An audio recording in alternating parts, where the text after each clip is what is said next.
Season 2 pre-show for Sword Coast Chronicles. It's been a minute.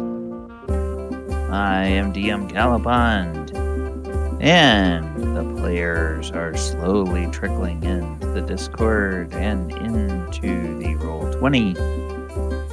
And we will be getting started on or about the top of the hour. Hope everybody has had a good couple of weeks. Players, those of you that are in the Discord, how are you doing?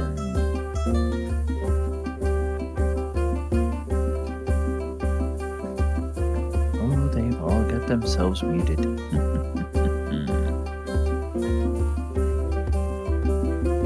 Welcome, Ivy. Welcome. Hello. Welcome, Michael.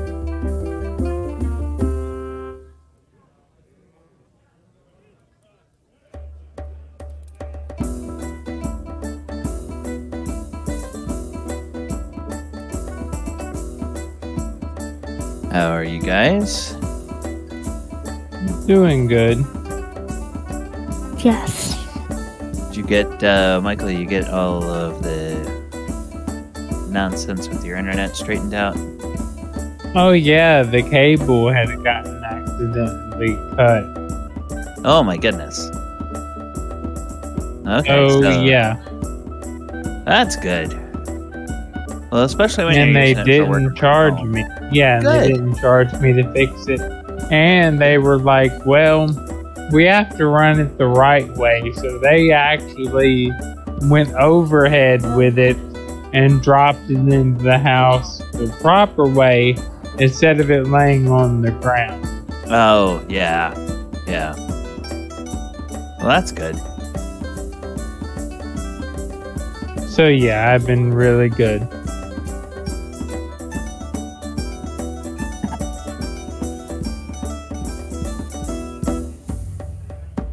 Ivy, Heather, how are you all doing? Yes. I'm doing okay. A lot of things are changing right now, which is overwhelming, but it's for a good thing, so I can't that's be good. too bad. James, how are you? I'm here. Can you guys hear me okay? We can Yes. hear you. You're a little soft, but we can hear you. I'm not on my full headset.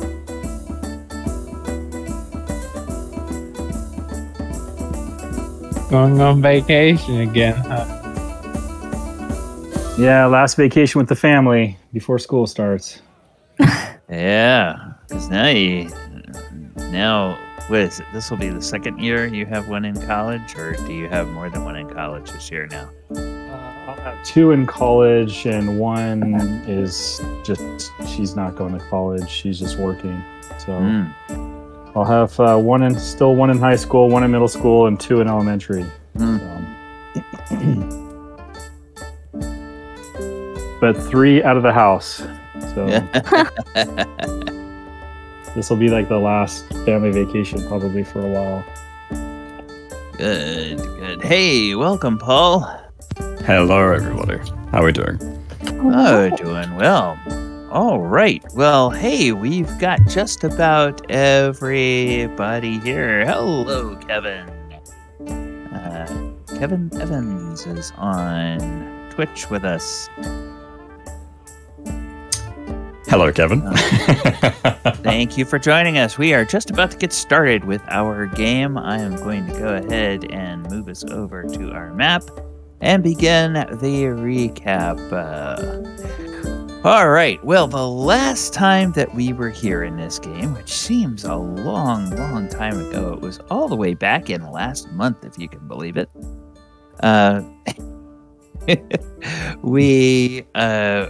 The party had been into the shrine of Shagambi, I believe it was. Shagambi the Commandant. And they were trying to get the puzzle cube, and they wound up having to solve the puzzle twice because because of the way this darn Acererak has set up these traps, where they had 3 out of the 4 spears in place, and then somebody went and stepped on the pressure plate again, and it reset the whole trap. They had to go and fight. They had to go and fight the clay golems all over again. We did it on purpose for Paul. I was about to say, had to? That was the best time of my life. I had a great time. Krenraid really enjoyed it. It was the best fight, the most knockdown, drag-out fight Krenraid had in a long time, where he got to just land blow after blow against enemies that would not stop until they literally were shattered on the floor. And they wound up being able to get in a few good licks, and so by the time that fight was over, he was exhausted and very weakened from loss of blood.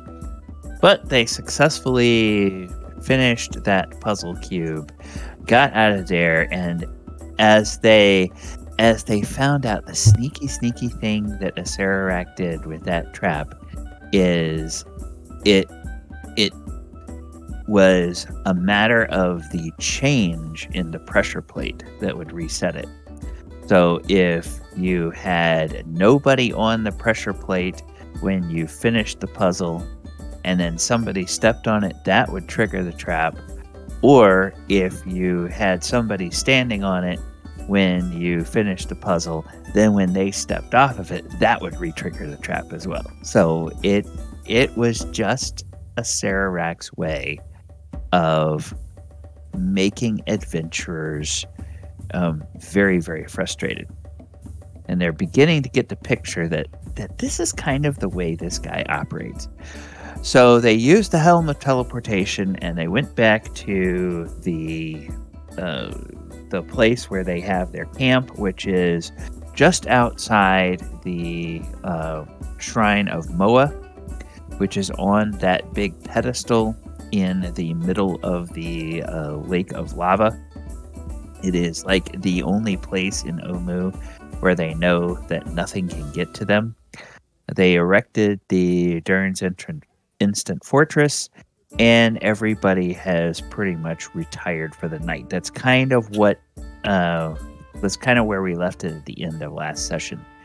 So we will pick up during the evening, and you guys can have watch rotations if you wish. By the way, Ken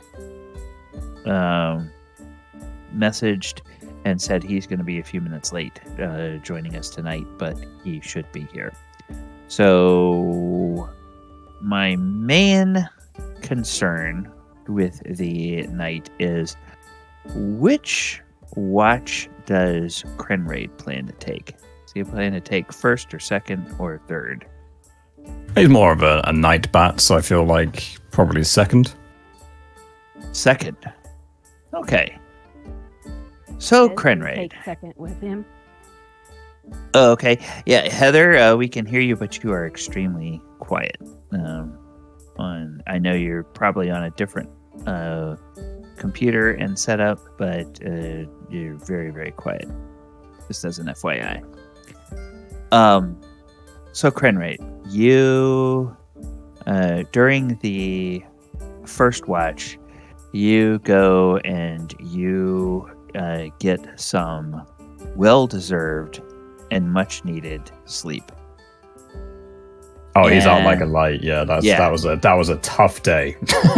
One of the best days of his life. He's building a holiday home here, but that was a tough day. Yes, it was. It was a very tough day.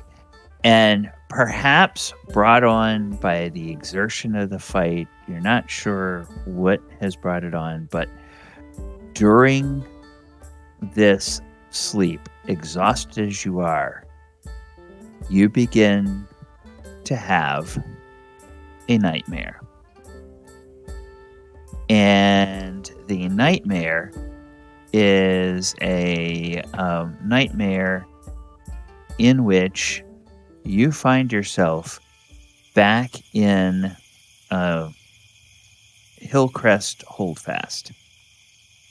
And you are there on the night of the dragon's destruction. Krenraid finds himself in the Holdfast, and he relives the horrifying moments during which the dragon attacked. Now, just to refresh everybody, Krenraid, was Krenraid present within Hillcrest when the dragon attacked, or was he away and found out about it later? He was present, so he was working in the smithy when the dragon attacked. There had been rumors of sightings, and goblins had been running around as well as kobolds in the caves, but he was there, yeah. Okay. This is a nightmare of his life. This is hell.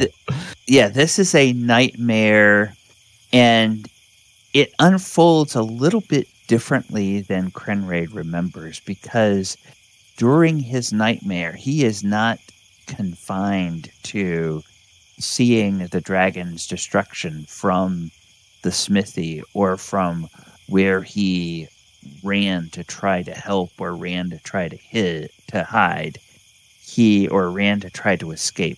He sees different parts of the Holdfast as the dragon goes in and continues to rampage and destroy, and he sees wave after wave of dwarves cut down by the acidic breath of this monster. And as the destruction finally comes toward an end, and the dragon stomps away to explore what treasures it has gained from destroying this Holdfast, Krenraid finds himself wandering, dazed, in the rubble, and his eyes fall on the faces of slain friends and relatives that have been partly dissolved by the acidic breath of the black dragon. You. And he's just, well, what is his emotional state in seeing that? Well, this is new because, this is all his memory and this are clashing at once. So what's happening right now is probably a mixture of confusion and just sadness. He's probably grabbing bodies and he's trying to, turn them over, and he just probably finds one of them half melted. Ophik, no! And he'll probably get down on the ground and start clawing at other bodies, trying to run through them and crying and screaming his head off. He's probably losing his mind at this point. And he does that until he is utterly spent and exhausted. And he's there, just collapsed on his knees. And he takes one more look up and around him. And as his gaze sweeps over, something miraculous seems to happen.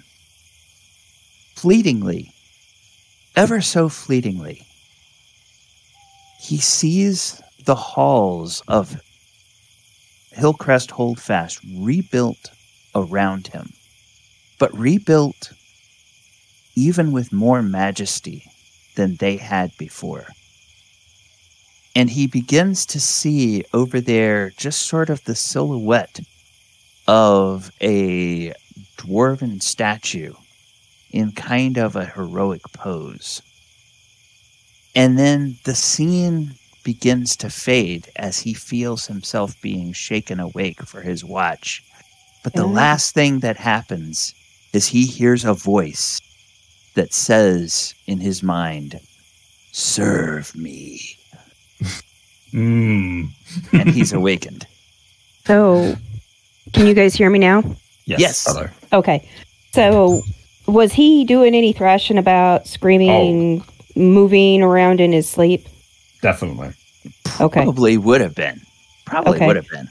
So, Dez would have been over there trying to wake him up. Okay.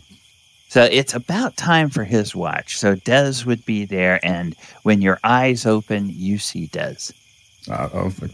Bova. You bastard!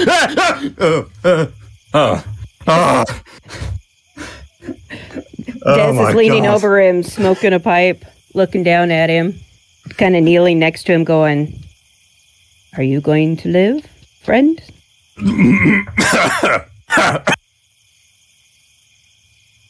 Sorry. That was the worst dream I've ever had. I don't remember what they're called, but that was terrible. Nightmares? I mean, I guess it's night. Yeah, you're right, nightmare. That was awful. But there was a bit towards the end I kind of liked. And I think God spoke to me, which was nice. I haven't spoken to him in a while, ever since we got cut off from the Soul Engine. So that was a pleasant surprise. He said, "Serve me." I've only really spoken to one person who said that. That was my God. So that's a good thing. Sorry, right. I didn't want to alarm you. Thank you for staying calm and waking me up. I appreciate that. Oh, no, it's okay. You are my friend. And you were making quite a racket over here. I was a bit concerned. Yeah, I honestly, I don't want to talk about it. That was terrifying. But anyway, is it time for our watch, is it? It is. Okay, let me just get dressed, because I'm in my undies, and I'll be right with you. Take your time. All right. Holy shit. And other than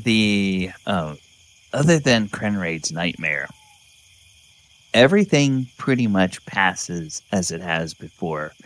There's the occasional, sometimes people on watch will hear the occasional sound of like distant drums, and maybe some chanting. Sometimes people will hear like a distant roar as of some great beast, but that's kind of all that happens.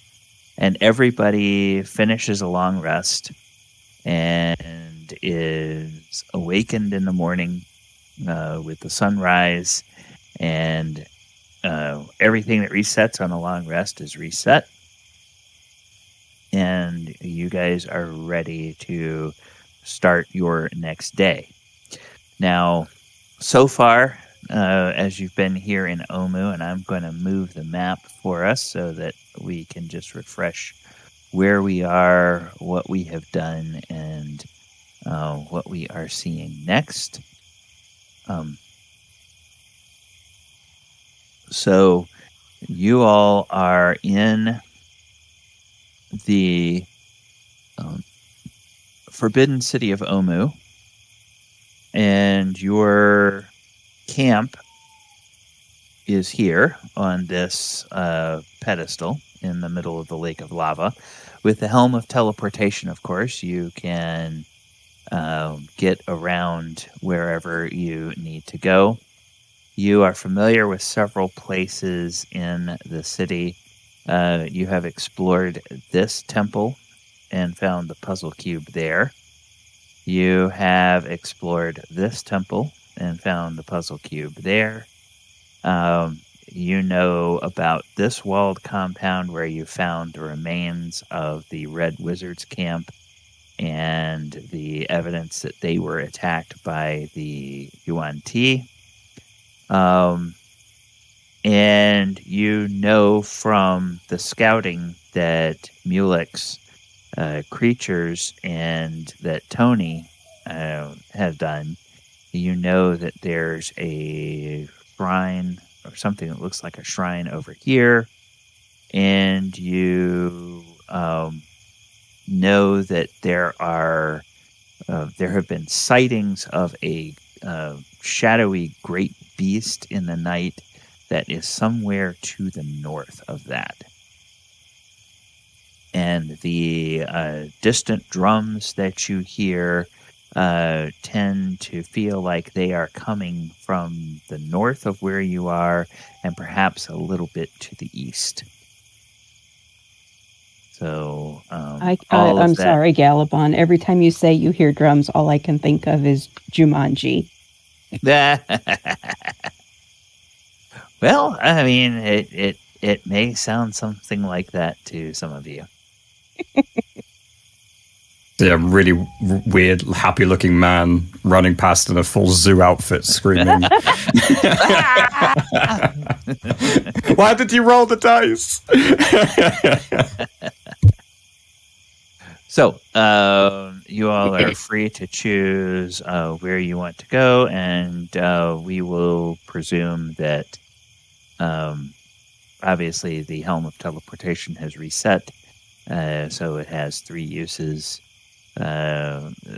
So we would presume that Falazure would take you guys to whatever part of the city you want to go next. Okay. Like we had established that you know this compound well enough, and you know the place that you are camping well enough that there's no chance of error getting back and forth between the two. Okay.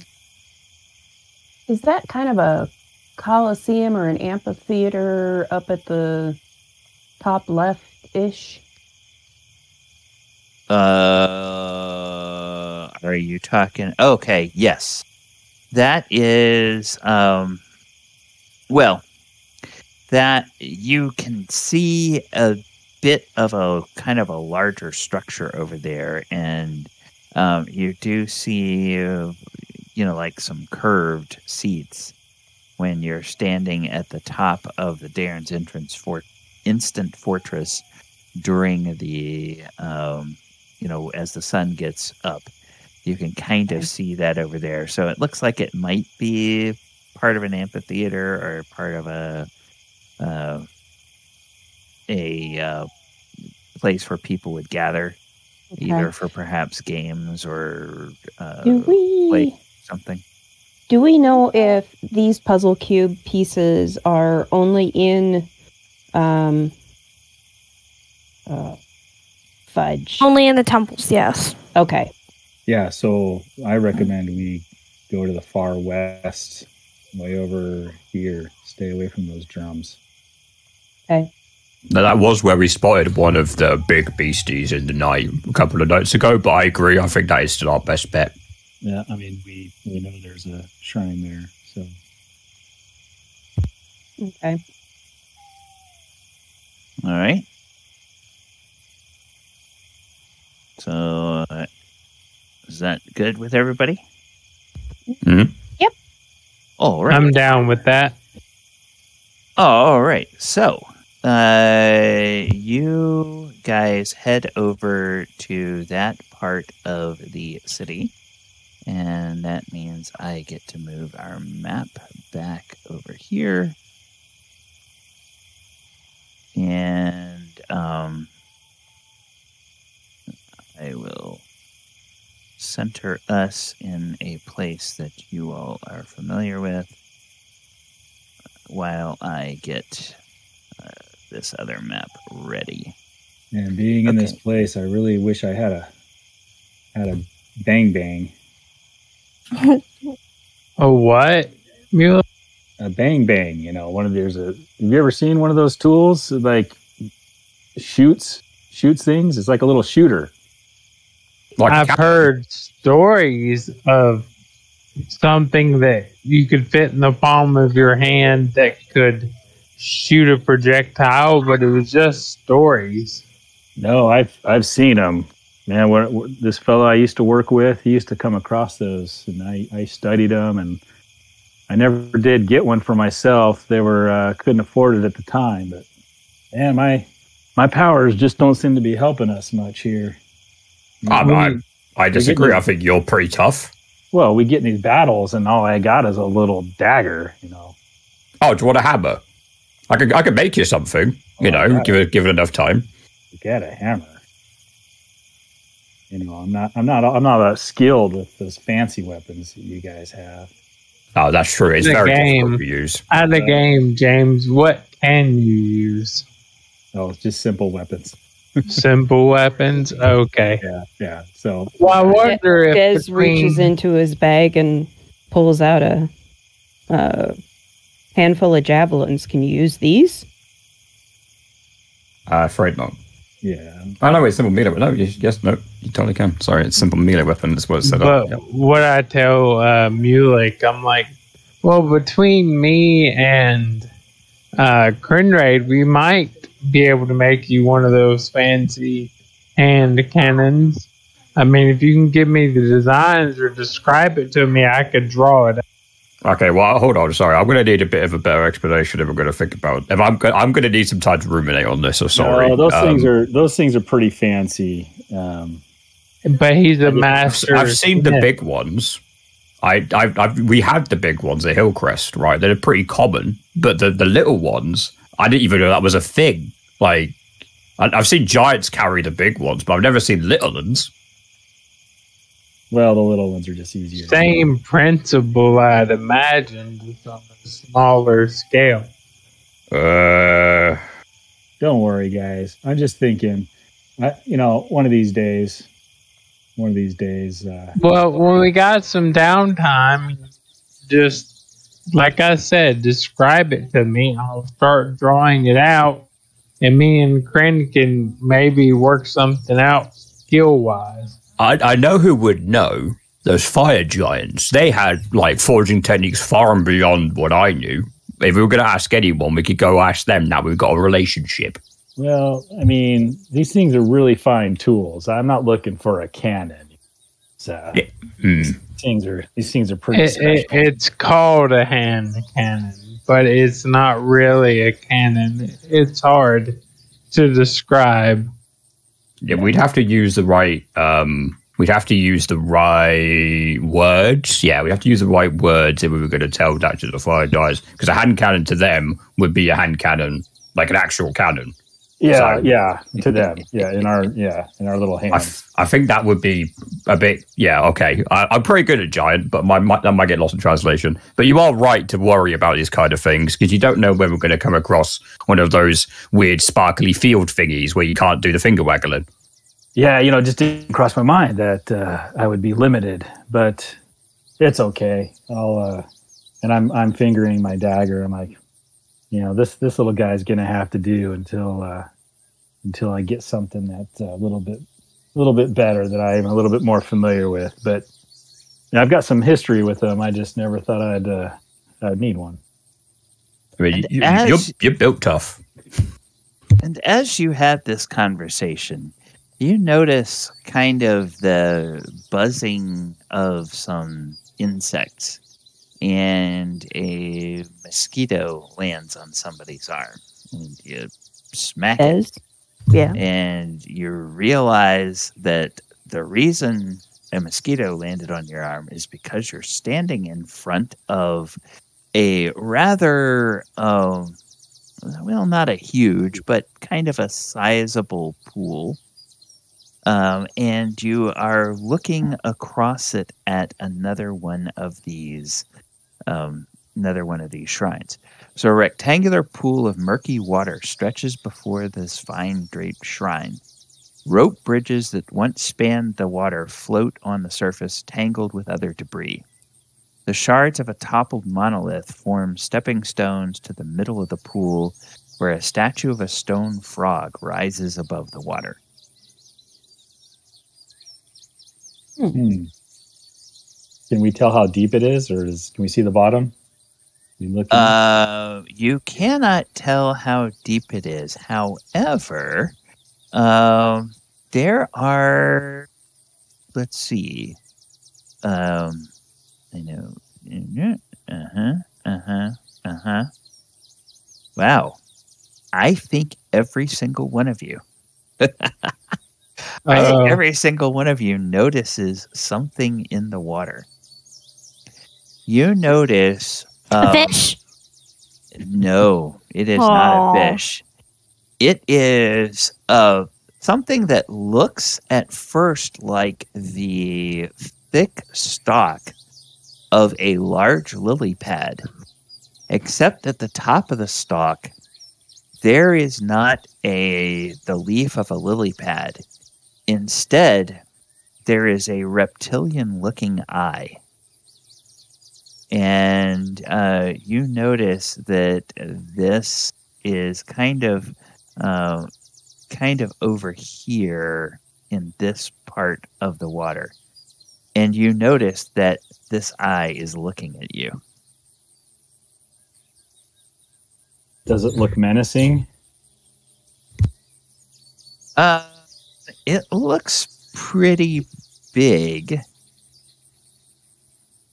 It looks kind of like something that probably hunts or feeds in the water. So it's probably something that, would, given its druthers, it's probably the kind of creature that would rather its food come to it than go to its food. But, And does it look like, so you said it's a stalk. Is it like connected? Like, can we see what it's connected to? Can you see what it is connected to? No. You can just see that it goes down under the water.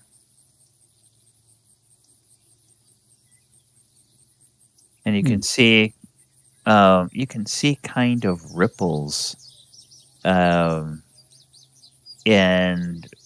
ripples that don't match the ripples in the other part of the pond.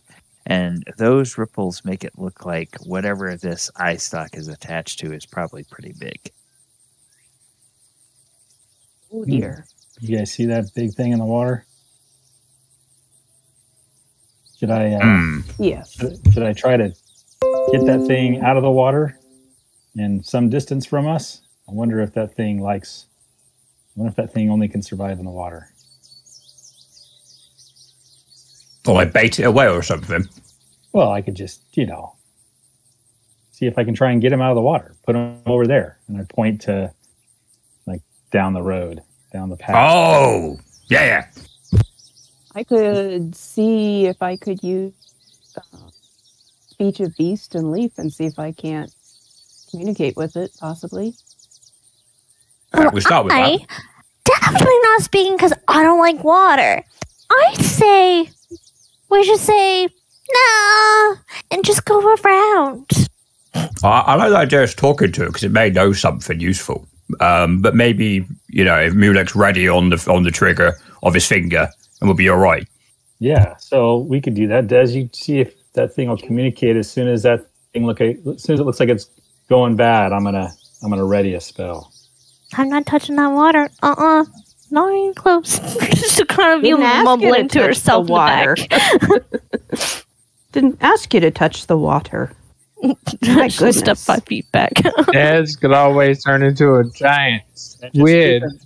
And just keep in mind, every morning when we wake up as we're getting ready, I cast water breathings. So that's just a thing I do every single day. So everybody can breathe underwater. Okay. For 8 hours. Or actually, it might be 24 hours.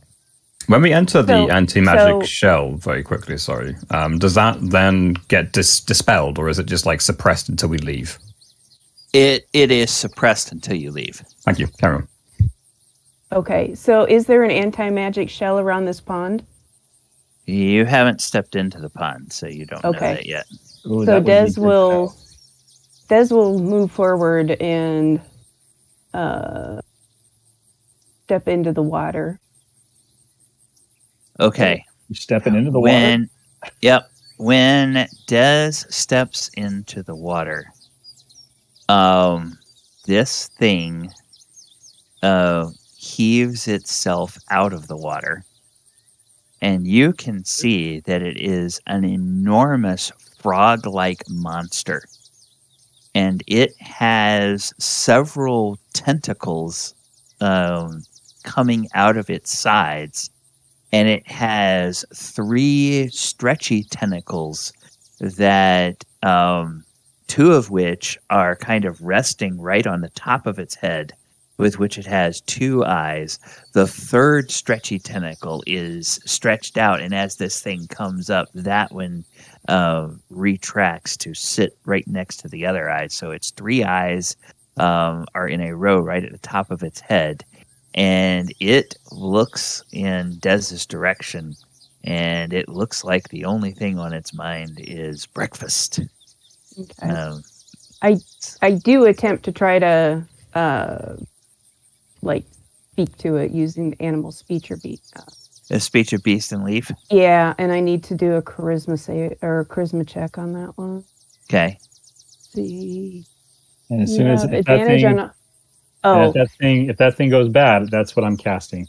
Okay. That's fine. See here. You have the ability to communicate in a limited manner with beasts and plants. They can understand the meaning of your words, though they have no special ability to understand. You don't have.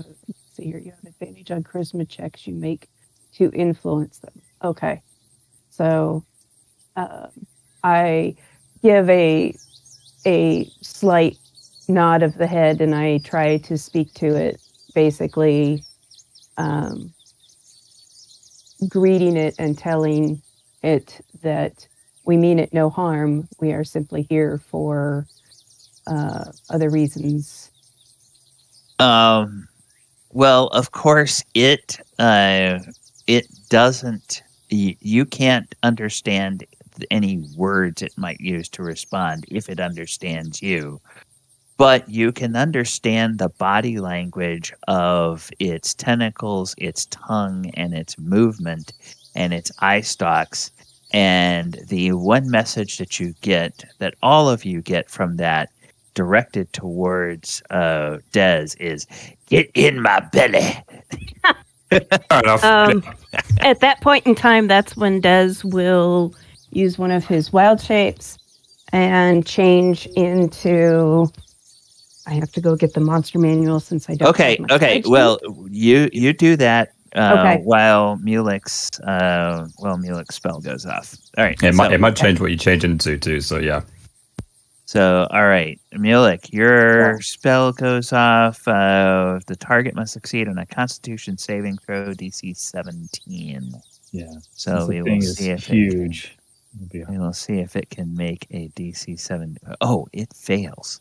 So now what happens to it? It's teleported to an unoccupied space of your choice that you can see within range. Yep. So I'm sending him 90 feet down the path. Okay. Obviously, this map doesn't show, so I'm not really sure. Oh, so you're trying to send it 90 feet behind you? Well, so I don't know what is this area like 90 feet in each direction. Is there a cliff anywhere? Is there just open path? Oh, there's a broken down field this way. 90 feet. That's convenient. There's actually, let's see, you are there. Oh, wait a minute. Let me do turn on no snapping. I want to see how far away that wall is. Oh, no, it's not. It's not far enough away. Oh, but that's far enough away.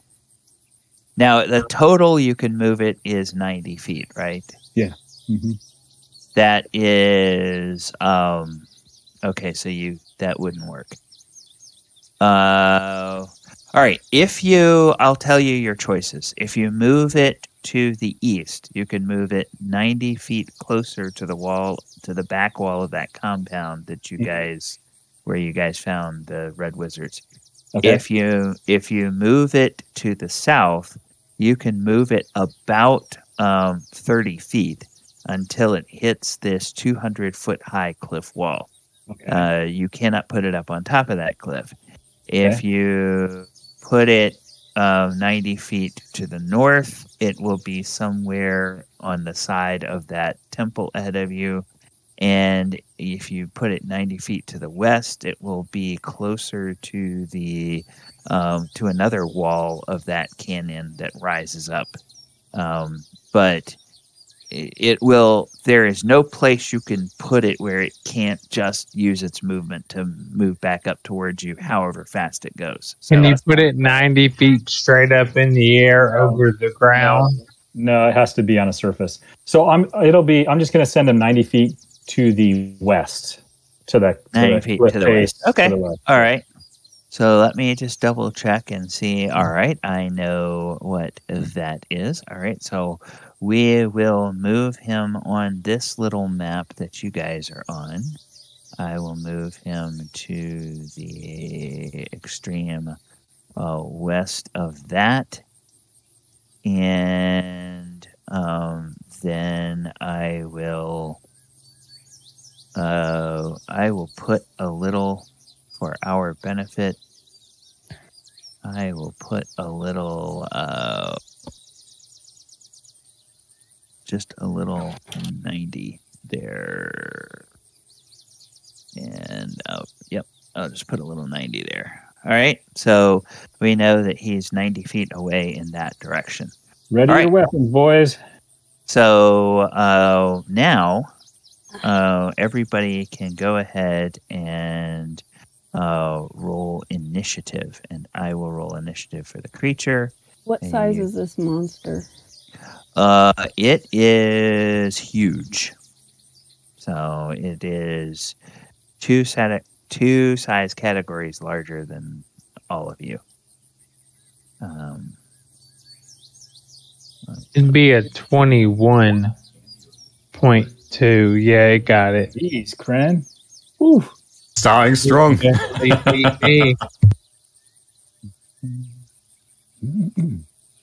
All right, so this guy should have Dang. 11.13. What's your dex, Ken?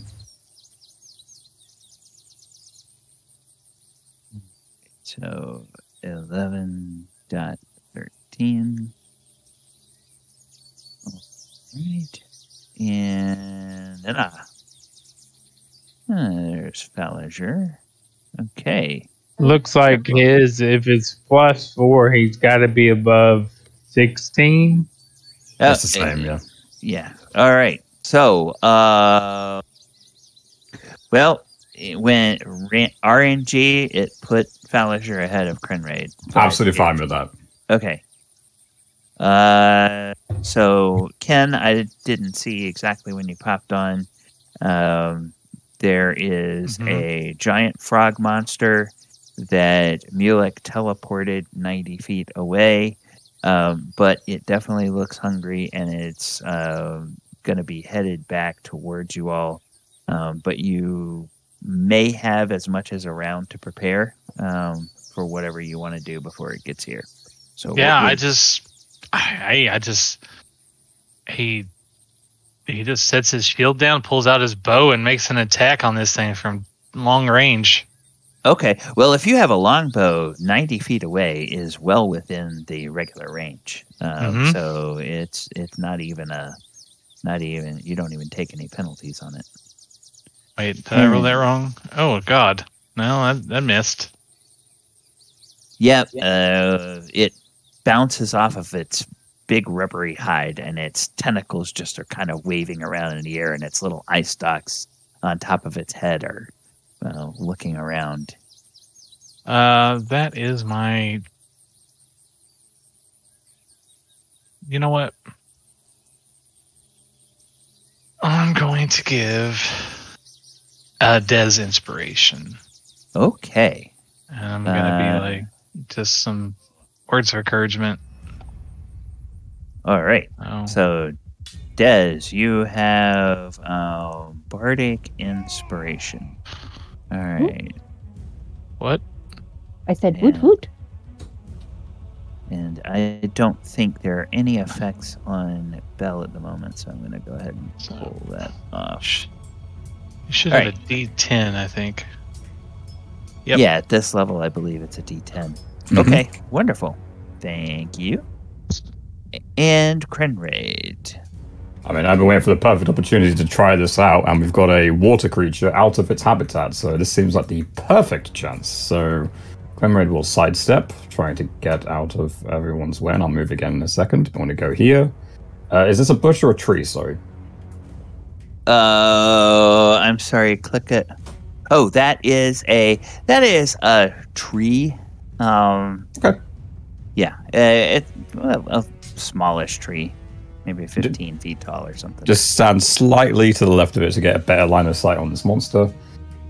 And we are going to use the Javelin of Lightning and speak its command word. And we're going to love it. Ooh, okay. Because I've been waiting for this.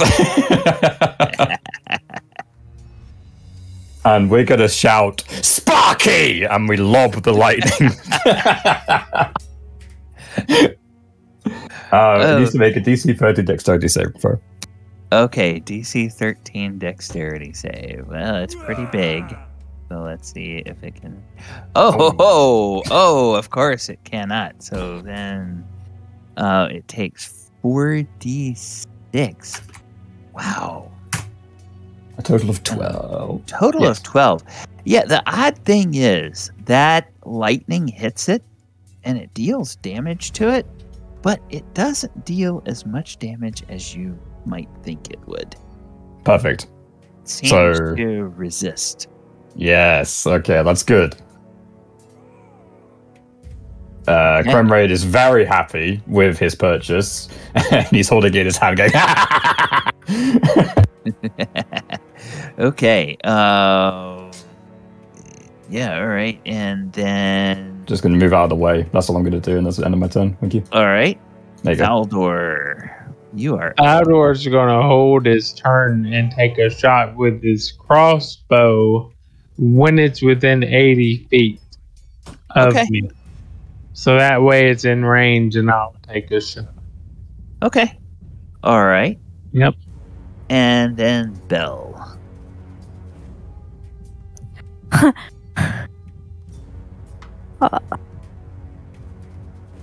Maximize the screen. Thank you. So it is kind of like to our left. Yeah, as it's we're looking at close the to screen, us. it's to the left, but it's 90 feet away. That's what that little 90 up above it is for. So if you're taking any kind of range into account, I should actually say it's 90 feet away from Mulek. So if you're taking any kind of range into account, just be aware of that. Now, if you have like a big area of effect spell, there are no allies around it right now, so you can blast it to And your heart. Krenraid did lightning damage and it didn't seem to hurt it as bad as we thought. Correct. Didn't deal as much damage as you would expect it to. He was laughing and incredibly happy, but it didn't really look like it phased it at all.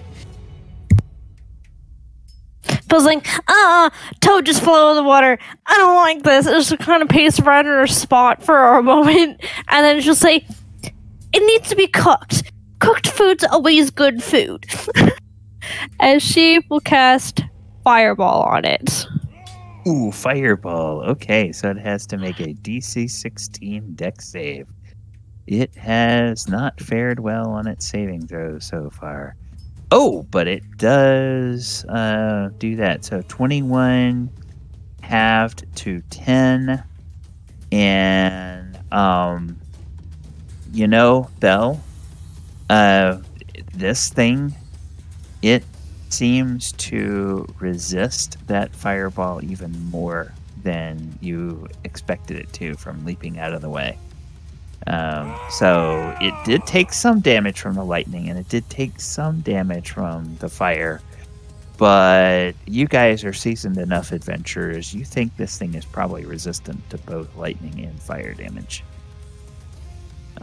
She'll kind of yell at everyone that the wetness is reducing the heat. And then she'll kind of scream at Dez, Dez, the babies, get out of the water! and she's concerned with little babies that they rescued. She'll like book it over and like trying to grab at Dez to help him out of the water. Okay. Scared that something else will come out. Okay. Mulek. Hey, that spell you tried, that was pretty nifty. That seemed to work pretty well. How would you like to follow that up?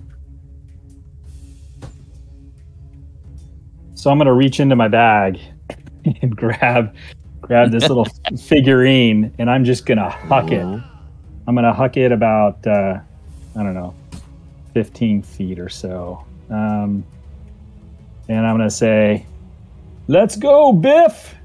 And Biff the Griff joins the party. Biff the Griffon. Okay. So I guess it acts at the end of your turn, basically. Is that, or does it get its own? I'm not. Yeah, I get. If it's wandering of magic, whatever, it has its own turn. Okay. If it's a figurine, it will have its own turn. So, yeah, if you I can't. I just threw that on there, but I can't control it, so I'm not sure what happened. Oh, okay. Let me go ahead and give it a turn. Yeah, it doesn't have an armor class, so. Well, it's an armor class 12. Well, I mean, the token doesn't have an armor class. Oh. It is tied to a character sheet, because when I click it, it does come up. So I can roll initiative, and then then I can go ahead and I can look at the mechanics of it. And I see what it is. Hold on. It might be. Did we name this thing? It doesn't. It just says Mulek's Griffon figurine is what you put on there. Mulek's Griffon figurine. But his name's going to be Biff. There we go. Now. Yep. Now see if you can. Yep. Okay. So there you go. All right. So it will take its turn at 3. So I'm going to move it back up right after Dez. Yep. Mm-hmm. All right. So anything else for you? No, that's my turn. All right. I'm just going to say, Biff, attack that creature. And that's what I'm going to say. Okay. The big frog thing glumps and harumps, and it wheezes, and it hops, and it jumps furiously. Its tentacles all waving out menacingly, its tongue lolling out as though it is exerting itself very, very hard. And with all of that, it manages, with a full turn of movement, it manages to get within 30 feet of Mulek. So let me just measure and see if that's kind of good. So you were saying, Thaldohr, that as soon as it gets within range, which it is, during its move, you wanted to fire a crossbow. So you can go ahead and fire a crossbow at it.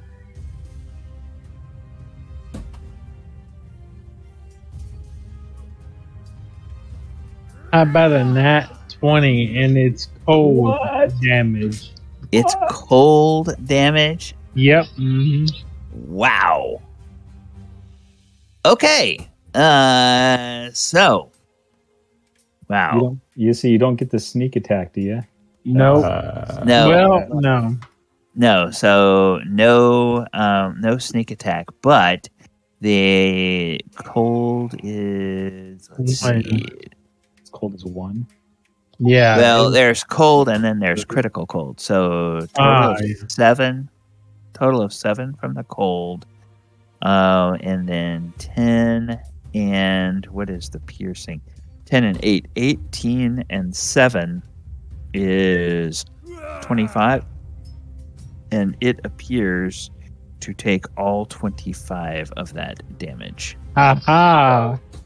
Very nice. So, yes, that hits it, and it just kind of, its skin just involuntarily quivers and kind of like a little patch of frost. It doesn't like the cold. Ooh, I like that.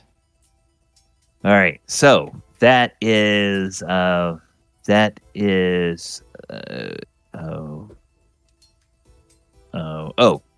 that wasn't your turn now. No, So that was a your held reaction. action. Yeah.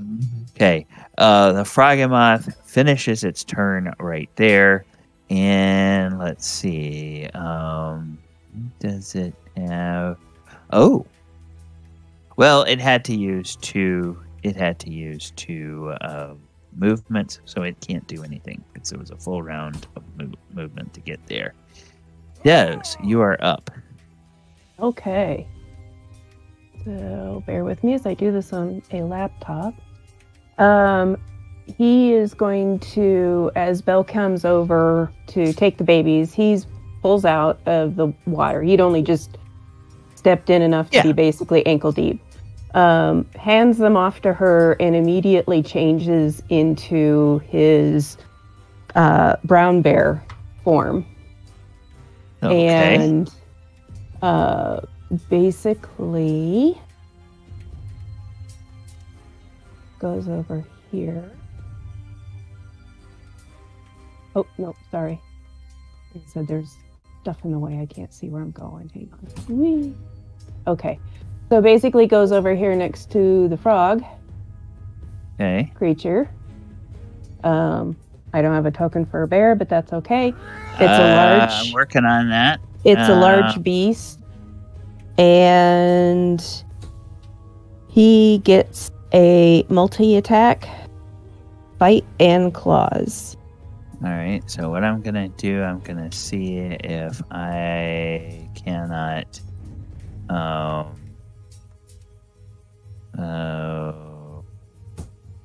I'm just gonna do that, and I am going to do that, and I'm going to say Dez the bear. And now I gave you control of the token so you can probably move the token, but I don't know when you double click on it if it will open the character sheet or not, to let you do the attack. If it doesn't, I'll do the attack for you, but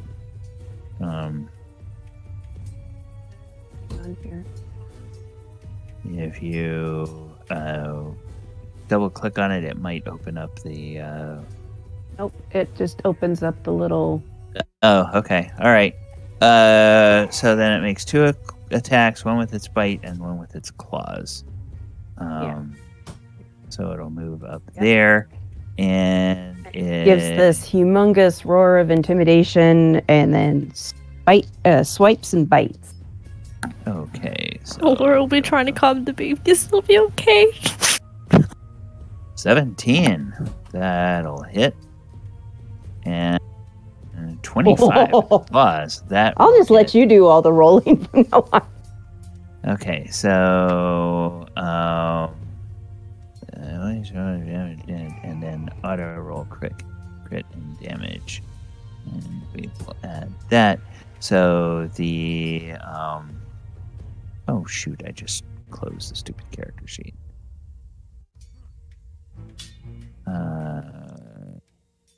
Let's see. This is, oh, you dummy.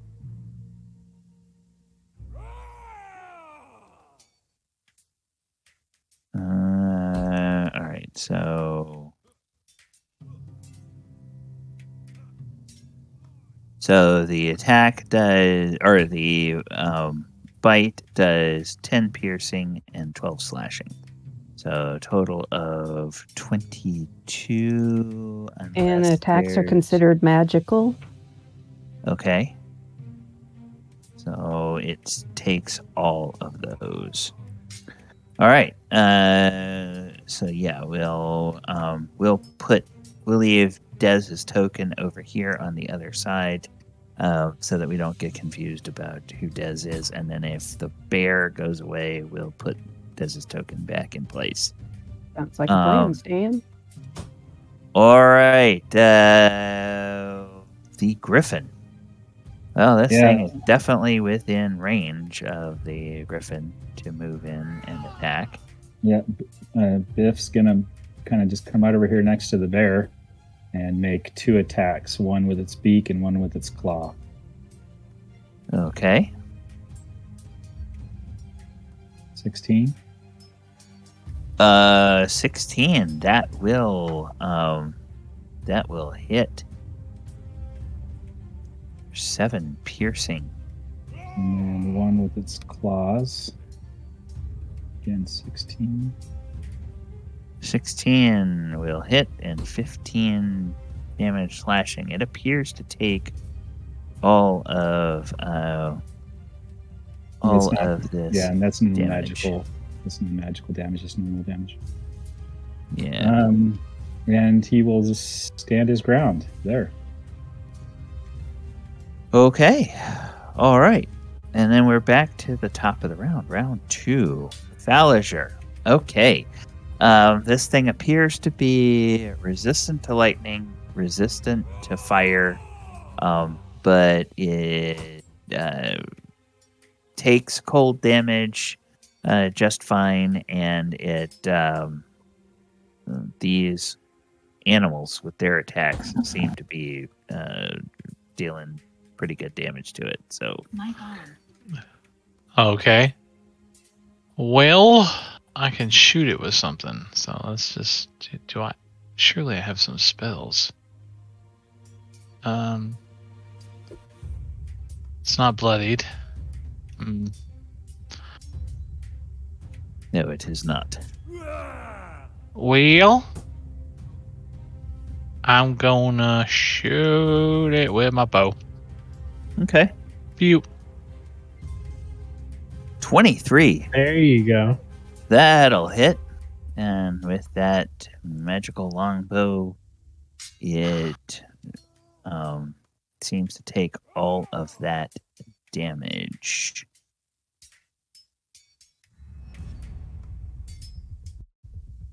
I will actually shoot again using my War Priest ability. Okay. 27. Nice. Okay. So for 14 points of damage. And with those 14 points of damage, this creature is now, in fact, bloodied. I Wow. don't think you can see it because the Griffon is over the top of it, but it is bloodied. Way to go, Falazure. So it did full damage. So it did 11 damage and then plus 8, or did it just? I don't think I have my longbow tweaked for maximum damage, but I'll let you worry about that. That's my turn. Yep. Okay. And then let us see.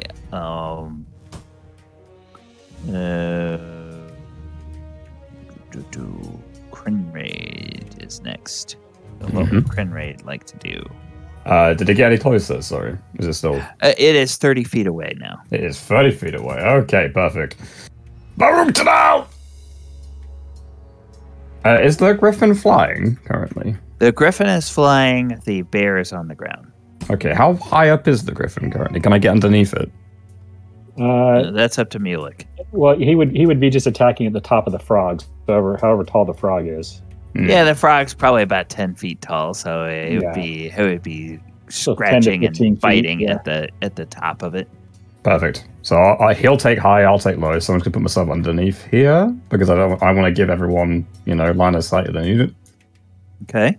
And we're gonna go in for some attacks. That's what we're gonna do. We're gonna whack. I'll make this great weapon master. I will not be raging. And we will just go for it. But I will make this obviously a reckless attack because why wouldn't I? 19? 24 will hit. So, yes, with a +1 maul, that takes all of that 19 damage. It's actually, 28. Oh, yeah, 29. So, yes, it gets that extra damage as well. Second attack. Do the same thing. 26 will hit. For okay, I'm sorry. Sorry. 21, 31. All right, so I'm gonna give it 30 because I gave it an extra. Mm-hmm. I was seeing that +1, but that's already calculated into the damage. Because of the magical weapon, you were thinking of the No, don't worry, I was totally with you. So it just comes in low, bashes it a few times in its lower parts as it's distracted by the Griffon chewing away at its face. Yeah, this is this monster is really, really incensed and angry. But with those two cracks of the maul, you guys can hear bones cracking underneath the thick skin of this. So it probably has cracked the skull of this thing, or the upper jaw at the very least. Maybe the lower jaw, depending on where Krenraid is hitting it. But yeah, it is. This thing is not looking very good, but it is still driven by an intense rage and seems intent on devouring anything it can get its maw around. So, didn't quite hit it hard enough. Someone's got to do it, and that's me. All right, Thaldohr. This time, you do have allies near it. He does. That is right, because Kren likes to go in hard. Well, not just me, luckily. Yeah, not just Kren, but Dez and the Griffon as well. Alright, I am going to hit it with the crossbow again. Okay.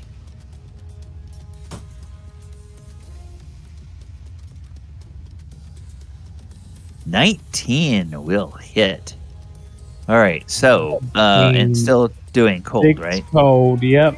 And 24 sneak attack. Ooh, 6 and 24 is 30 damage. And 9 piercing. Oh. It's 9 piercing, 6 cold, and 24 sneak attack.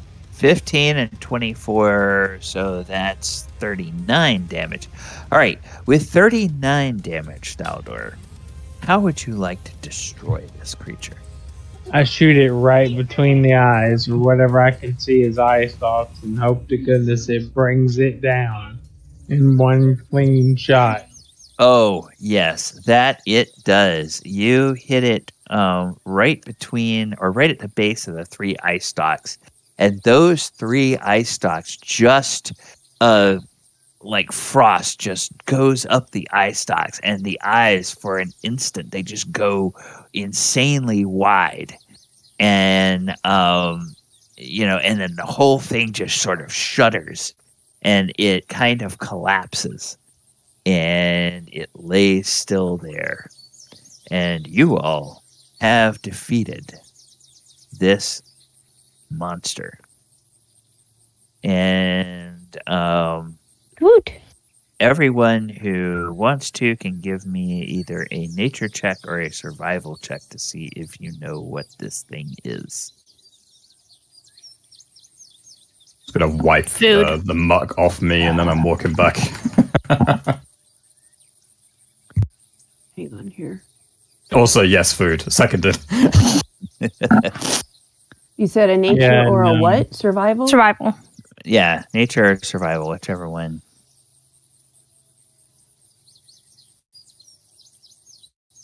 Belle will not be interested in looking at this giant toad as she has the baby, so she'll go and hide in this bush with the babies and try and calm them down some more. Yeah,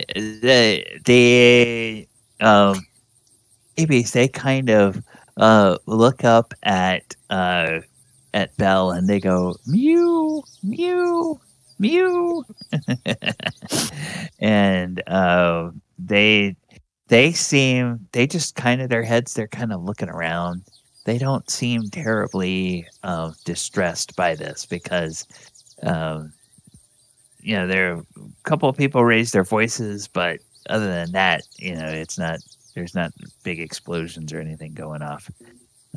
Even the fireball's kind of a quiet fireball. I've always imagined the fireball. If anybody has been in like a really cool chemistry class, like where the chemistry professor will like fill up the big like 5-foot diameter balloon with hydrogen, and then has it kind of tethered there, and then sort of applies a light to it, and you see the thing just go. It's not this big huge bang. It's just kind of a and so I've always imagined that that's kind of what a fireball sounds like in D&D is kind of a larger. All right. So yes, several of you. I was looking for actually a 15 or better. So Mulek and Bell both know that this creature is called a Froghemoth. And Froghemoths are in elephant-sized amphibious predators with 4 tentacles and 3 eyes. You have heard that in some places of the world, bullywugs actually worship them as deities, and the so that's kind of what you know about them. They are thoroughly irritable. They will eat anything that is meat, and when they attack until they are killed or until the prey is killed.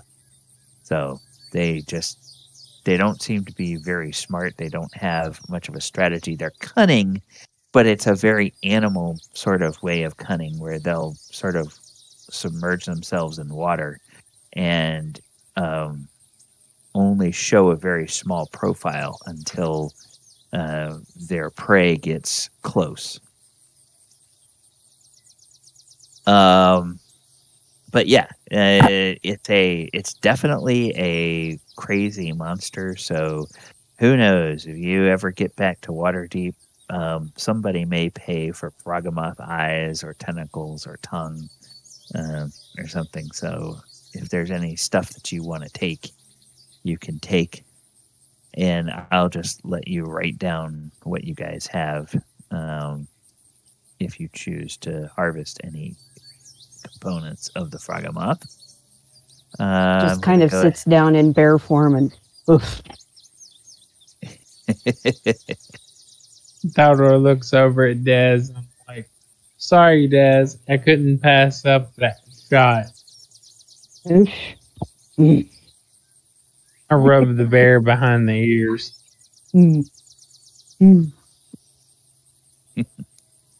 Yeah, and I'm sure that the Griffon, as soon as this thing dies, the Griffon kind of takes its claws and starts gouging at part of the flesh, and then with that big eagle's beak, it just sort of grabs and pulls off a hunk of this flesh, and it begins to eat it. And then it looks over. It probably looks over at Mulek with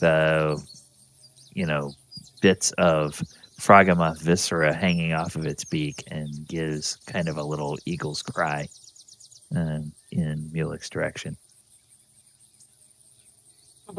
Yeah, Mulek walks over to the Griffin. Hey, Biff. I'm Mulek. Nice to meet you. And it sort of bobs its head, and then it kind of looks at you, and it sees you standing there. And does Mulek take some time to like stroke its feathers or anything like that? Yeah. Okay, I just pat its side and give it a little scratch. Okay, it takes another bite of this Froghemoth, and it kind of does that thing where it swallows that down, and then it looks down at Mulek there, and Dez, you can see that it does something that you're very familiar with birds doing. Mm-hmm.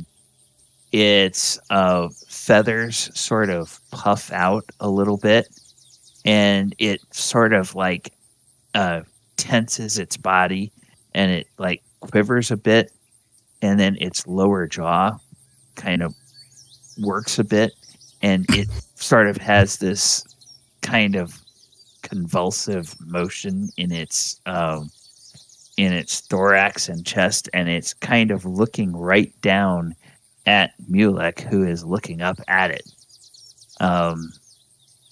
And you realize, Dez, that it is about to try to feed its young. So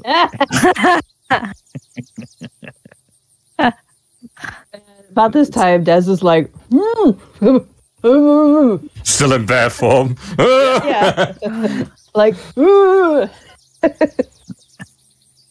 trying to give a warning of, you might want to move. okay, yeah, it's definitely friendly towards you. It is going to care for you because you're so tiny and scrawny, and All right, Griff, or Biff. Biff the Griff. we're gonna have a lot of fun together, and then I just walk away. okay, Aw. as you try to get out that last, we're gonna have a lot of fun together.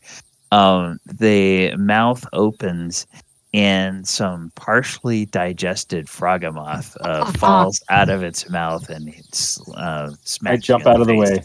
Oh, Dexterity save. Yeah, make a dex check. Make a dex check. Here we go. What kind of acrobatics or Just athletics? straight dex. Just straight dex. 14. Okay, that's good enough.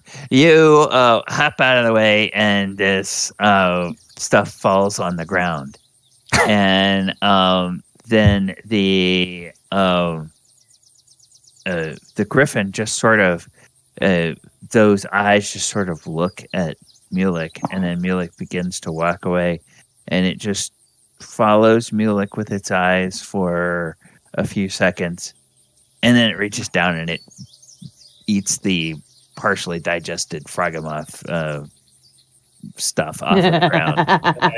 And I just look over my shoulder and just like, okay, yeah. Yeah. You've bonded. That's good, right? All right. So, enough of that aside. What would we like to do next? And during that fight and during the aftermath, nothing else seems to stir in the water. Well, now that we got that out of the way, I guess the real fun begins. Do we see any writing on the statue in the middle of the water? The statue in the middle of the water.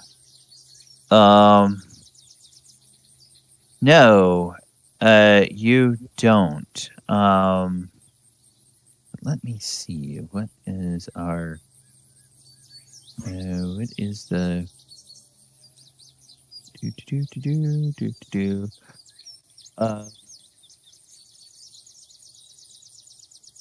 Okay. Thaldohr, Bell, and Dez. And then, Falazure, what's your passive perception? 22. Okay. So, Falazure as well. The four of you notice there's no writing on this statue, but in the open mouth of the statue, there appears to be kind of a... Well, it's not a glint, but there's some kind of odd shape in the mouth of the statue.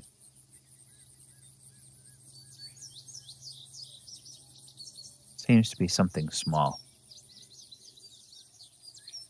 Maybe we should check on the outside of the temple and see if there's any writing. Dez will sounds actually good. kind of get up and wander his way out here. Okay. And Okay. is there kind of a basin around the statue?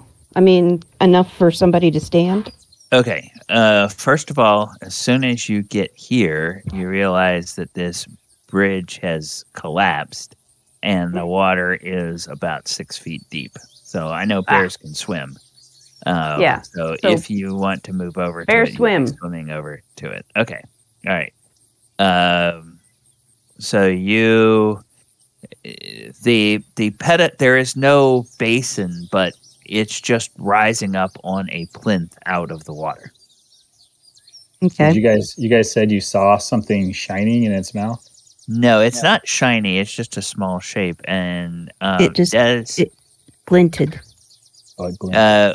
it's not exactly glinting. It's more you just notice that there's something a little odd about it. And Dez, as you get close to it, if you swim over to it, you can see that resting in the mouth of this statue, there is a small stone key. Ah. So he'll reach in with a claw and attempt to pull it out. With the bear claw. Yes. Okay, that is going to require a dexterity check at disadvantage because bears do not have opposable digits. Okay. There's And of course, because Dez is a bear, Dez can't tell anybody what he's doing. Okay, so you said it's a dex check? Dex check with disadvantage. Okay. Do you have the sheet? Because I'm in bear form. Okay, brown bear. Yeah, let's let's go ahead and do that. Brown bear will be a 3. Okay. Well, the bad news is you didn't get it, but the good news is with a 3, it was so clumsy that you don't knock the key out of the statue's mouth and into the water.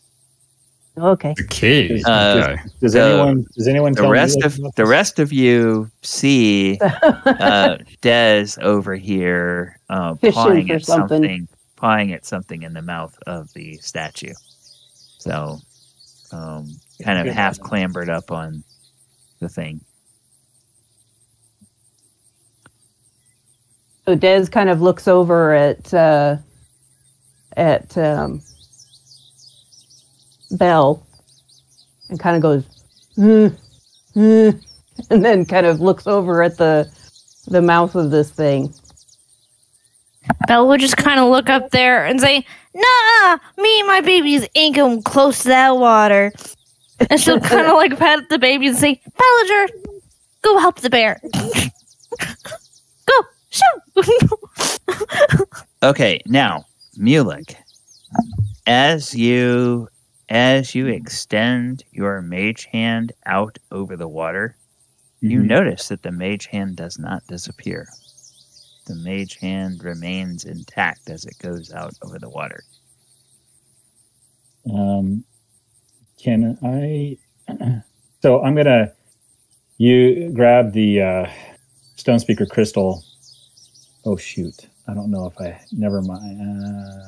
I don't know if I have that prepared. Never mind. I don't do that. I don't think I have it prepared. I gotta double check that. Okay. Can I see the thing in its mouth though? I saw the bear try to reach for something, but can I see what that is from where I'm at? No. You would have to be probably a little closer to it, and you would probably have to have a little higher vantage point. Hey, IG, can you lift me up? And IG says, or IG doesn't say anything, but IG picks you up and places you on its shoulder, and holds you up, and then you can move IG wherever, and I'll move. Okay, yeah.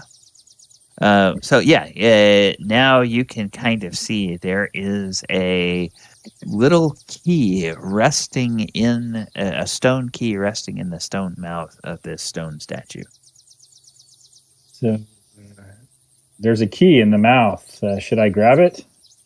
I look to the rest of the people. It looks like Dez already tried to grab it.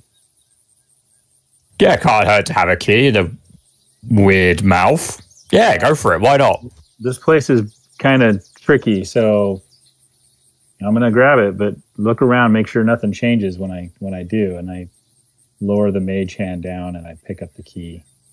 Okay, and you pick up the key, and nothing odd seems to happen. And we bring it back. And you bring it back, and you now have a key. Inscription on it, or just a basic stone key? It's just a basic stone key. Krenraid, while all this has been going on, you have been kind of looking past these walls at the temple. You see that there are two doors that are closed. And so that means, I guess, if those doors are closed, you actually wouldn't see the stairs behind them. So you don't see those. Thaldohr did say that we should be, checking out the area. So let's just say, for convenience's sake, I moved over here and I have a look at it. Okay, and above the doors, there is written an inscription in what must be Dwarvish. So yes, this place must have been built by dwarves, because there's Dwarvish writing all over the place. It's pretty shoddy dwarven craftsmanship. The fact that it's falling apart after a limited period of time, like 1,000-odd years, is pretty shoddy by dwarven standards. But yeah, it's you can't. Maybe these like a surface dwarves, they're not quite on the same wavelength, so that's all right. If you give them. And carved into the lintel above these doors are the words, Kubazan urges us to tread without fear and to give back as much as we take. And Kubazan, thank you, yes. Thank you. I'm going to put that in the Discord, and also I'm going to put it in the Roll20 for the benefit of chat. And then I'll put it in the Discord for the players. There's some more Dwarvish written on the front of that there gate, or whatever that is, the door. Is it this gate that this is in? No, the door? It's above the door. Okay, so it's above this. Right. So past the gate, above the door is some more Dwarvish. Looks to me like it's talking about courage. Hold on, let me get a closer look, and I'll walk a bit closer and I'll have a little look. And it says, Kubazan urges us to tread without fear and to give back as much as we take. I don't know who Kubazan was. Obviously, he was a very important dwarf. Maybe it was their boss. Good job, Kren. Falazure, what do you know of Kubazan? What does he know of Kubazan? Let me take a quick peek, and I will, from the study that he did. As that's going to look at Mulek. Tread without fear and give back as much as you take. Balance? What'd you say? Bow it? Balance. Oh, balance. Yeah. Well, it's almost as if we need, like if you are to lift something off of a pedestal, you need to put something on it really quick that weighs the same, or a giant ball might come after you or something like that. I don't know. Oh, yeah. A lot of running and a lot of spiders. Yeah. Too bad none of us don't have a whip. Oh, what do you need a whip for? Couldn't you just use one of those hand cannons?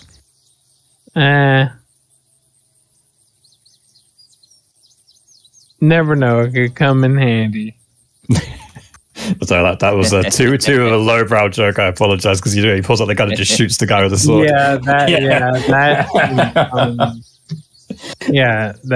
Same movie. That's right. I got you.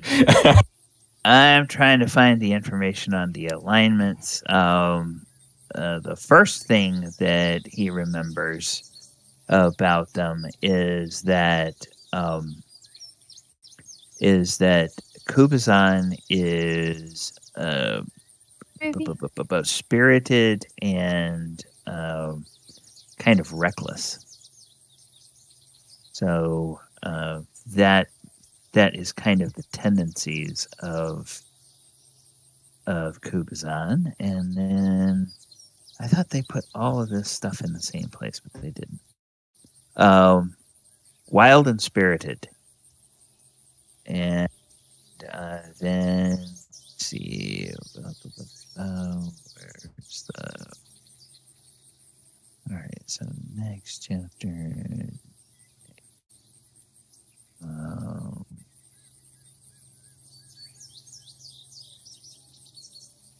all right.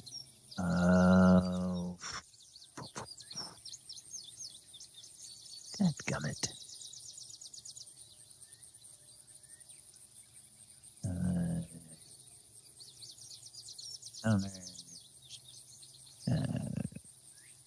Scurries. Okay, come.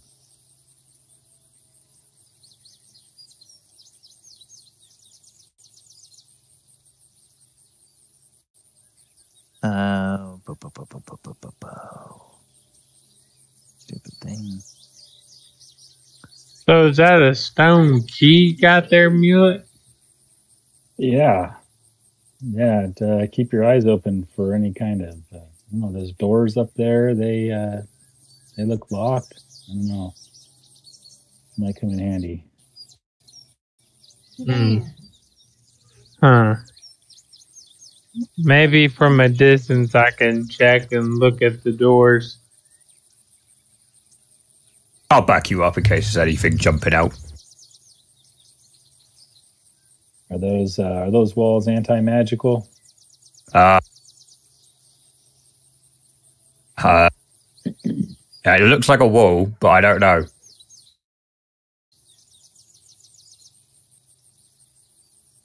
Let's see.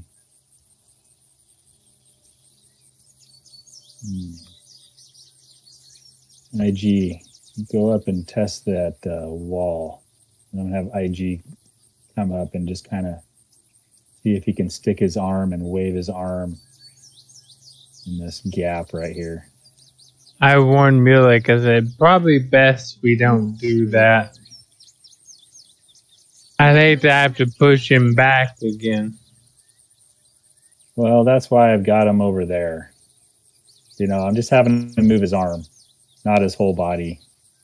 If his arm goes limp, at least he can walk away and pull his arm out. His arm will just kind of drag out.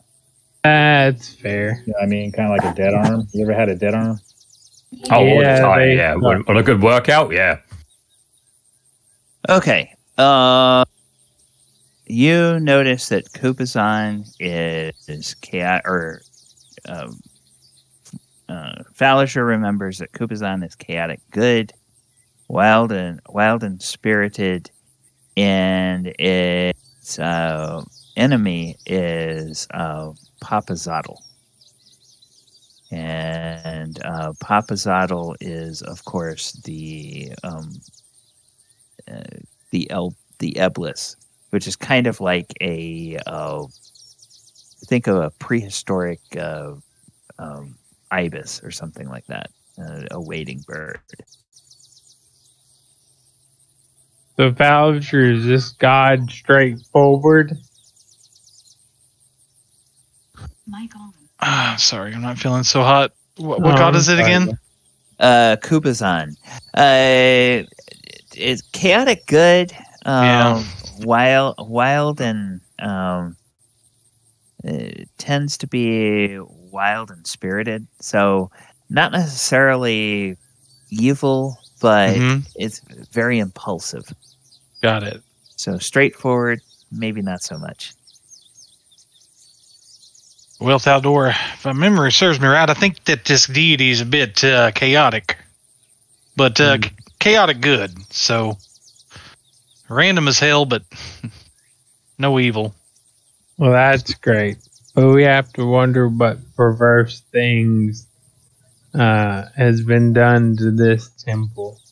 So, guess we got to figure it out. So I take a peek around the corner. Do I see a keyhole in the door? You do see a keyhole, and that keyhole looks oddly conveniently about the size of the key that Mulek grabbed with his mage hand. And oh, sorry, go ahead. I was saying to Mulek, well, me being the fastest, you think I should open the door? It says tread without fear. Well, as long as you don't look scary or scared when you do it. Sure.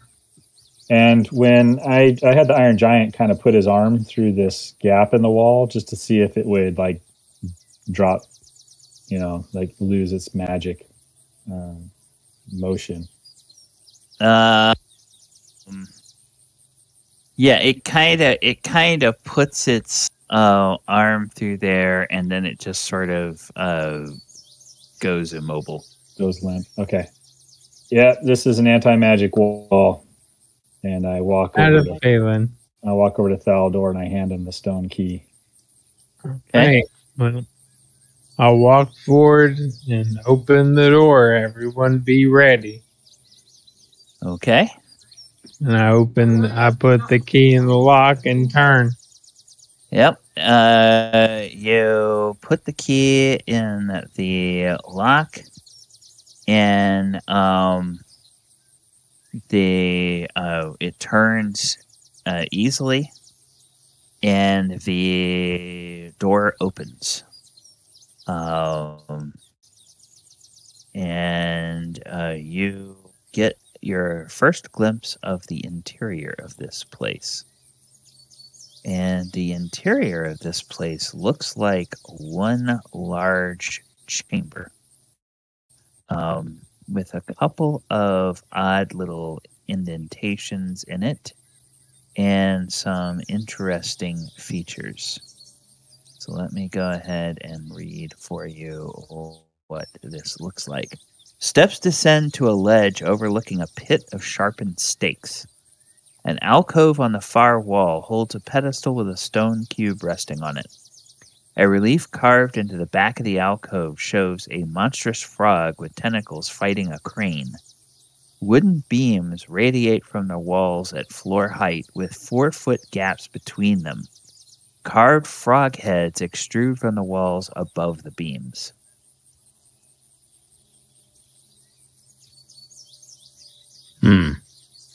Interesting. It says walk without fear. So, and to yeah. give back as much as we take. I take a ball bearing as a test and throw it. You know what I'm getting at with this, Krenraid, right? I take a ball bearing. You'll see. I take a ball bearing and I throw it straight towards the pit. Okay. It lands on the floor and bounces a couple of times and then comes to rest. So it just drops straight down. Yep. What are these little circle things? They are sharpened spikes. Spaced every 2 feet apart. How tall are they? They are the floor is 30 feet down, and those spikes are about 5 or 6 feet tall. Can I borrow one of them ball bearings very quickly? Sure. Thank you very much. I'm just going to lob it as hard as I can this way, straight this way. Okay. Does it hit anything in the air? Nope. Nope, just goes straight through. It clatters against the back wall and then hits on the floor, bounces a couple times, probably rolls off this ledge, and eventually comes to rest somewhere in the middle of these spikes. Just confirming, how far is it from the bottom of this pedestal, these stairs, to this? Well, this is to scale. So from here to here is a total of about 13, 15 feet. Question, Now, Galley. Yes. Are these on our level? These? Yes, these wooden. They're wooden. How are they described? So like a floor that's rotted away, or they're something? wooden beams. No. Well, it's hard to tell. They're wooden beams. They seem solid enough, but they are of different lengths. The one thing is, you notice they are each spaced. They are each spaced 4 feet apart. So there's 4 feet between the platform and this one, and then 4 feet between each of the other each of these beams, all the way around. Walk without fear. Is there anything carved on them? Nothing is carved on the beams.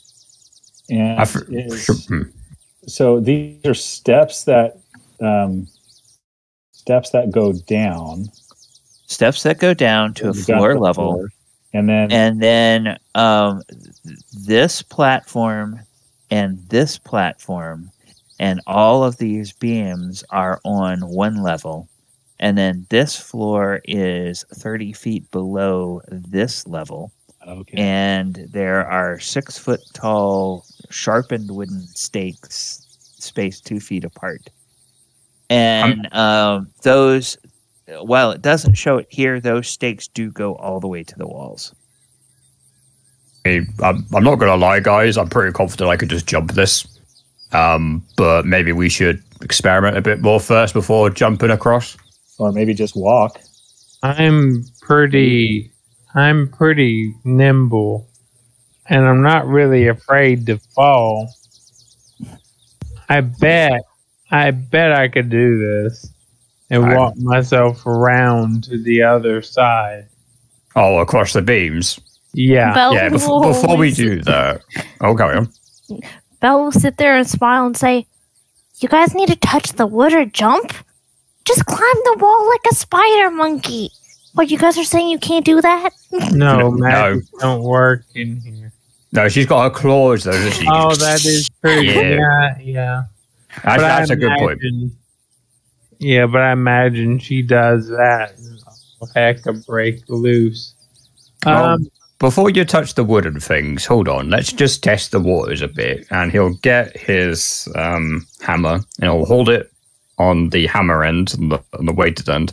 And then with the wooden bit, he's going to try and tap this wooden beam on this side to see if it reacts in any way. Like, does it fall down immediately when he taps it? Okay. You try to tap it. Okay. So I push down on it slightly and then see if it reacts. Check Okay. if the board is loose or not. You're holding. Yeah. I'm trying to figure this out. You're holding the head of the hammer, and you're using the handle to. It's got a pommel on the other end, so down. Yeah, I'm not trying to put too much weight down, but a bit of weight down to try and push. I'm trying to see basically if this is really loose and it'll just fall down if he steps on it. Okay. Give me a strength check. Andrew?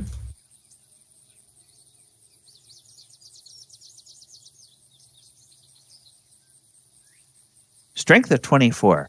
Okay, you push down on that, and it seems very sturdy. You think it would very much hold your weight. The instant that you pull the hammer off of it, that beam just retracts into the wall and becomes the wall. Okay.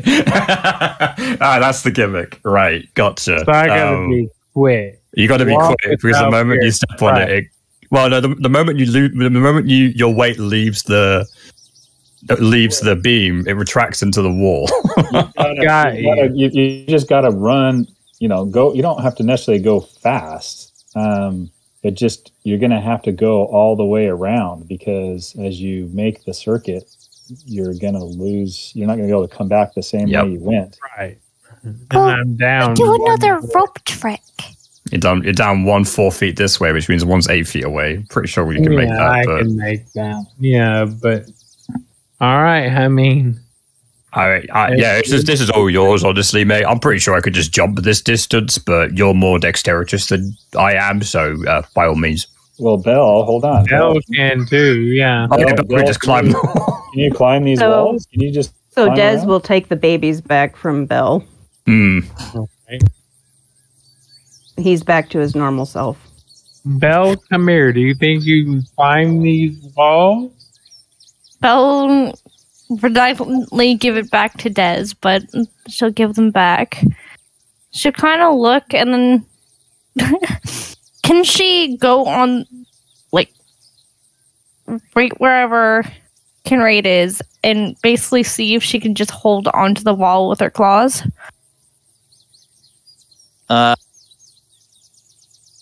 Like, not going into the room, like, onto the pit yet, but, like, just on the wall. Oh, okay. So you're going to try to grab onto the side wall of the thing? Yeah. Belle can stretch up and grab. Now, she has an actual climb speed, right? Wrong one. Cat's claws. Yeah, climbing speed of 20 feet. So it'll take me a hard moment, but I can make it around. Yeah, you grab onto the wall and you pull yourself up. Now, those of you who have been looking carefully, which is everybody who has, mainly it's Thaldohr and Belle.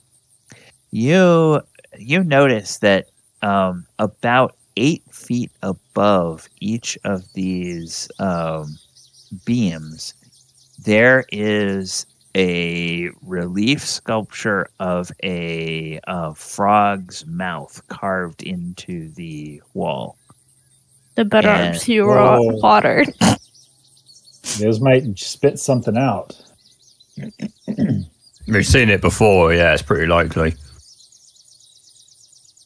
So it's at like head height, like if you were to step on a... No, it's like 8 feet, 8 feet above. So even if Dez were walking through there would be ground clearance. But it's kind of, imagine those, emerging out of the wall and kind of angled so that they are looking down towards anybody that would be below them. Oh, okay. I bet when you pick up this bloody thing, these things are going to do something, go roar, and then you've lost your footing. Yeah, that's pretty cool. If we tie a rope, You guys can just pull me to the other side. I don't weigh Says that much. Walk without fear. I think the moment you try to do something to secure yourself is the moment we know the guy uses magic. So we're going to know if you use a rope or he's got to have, I'm not going to, put it past him to know if something's going on.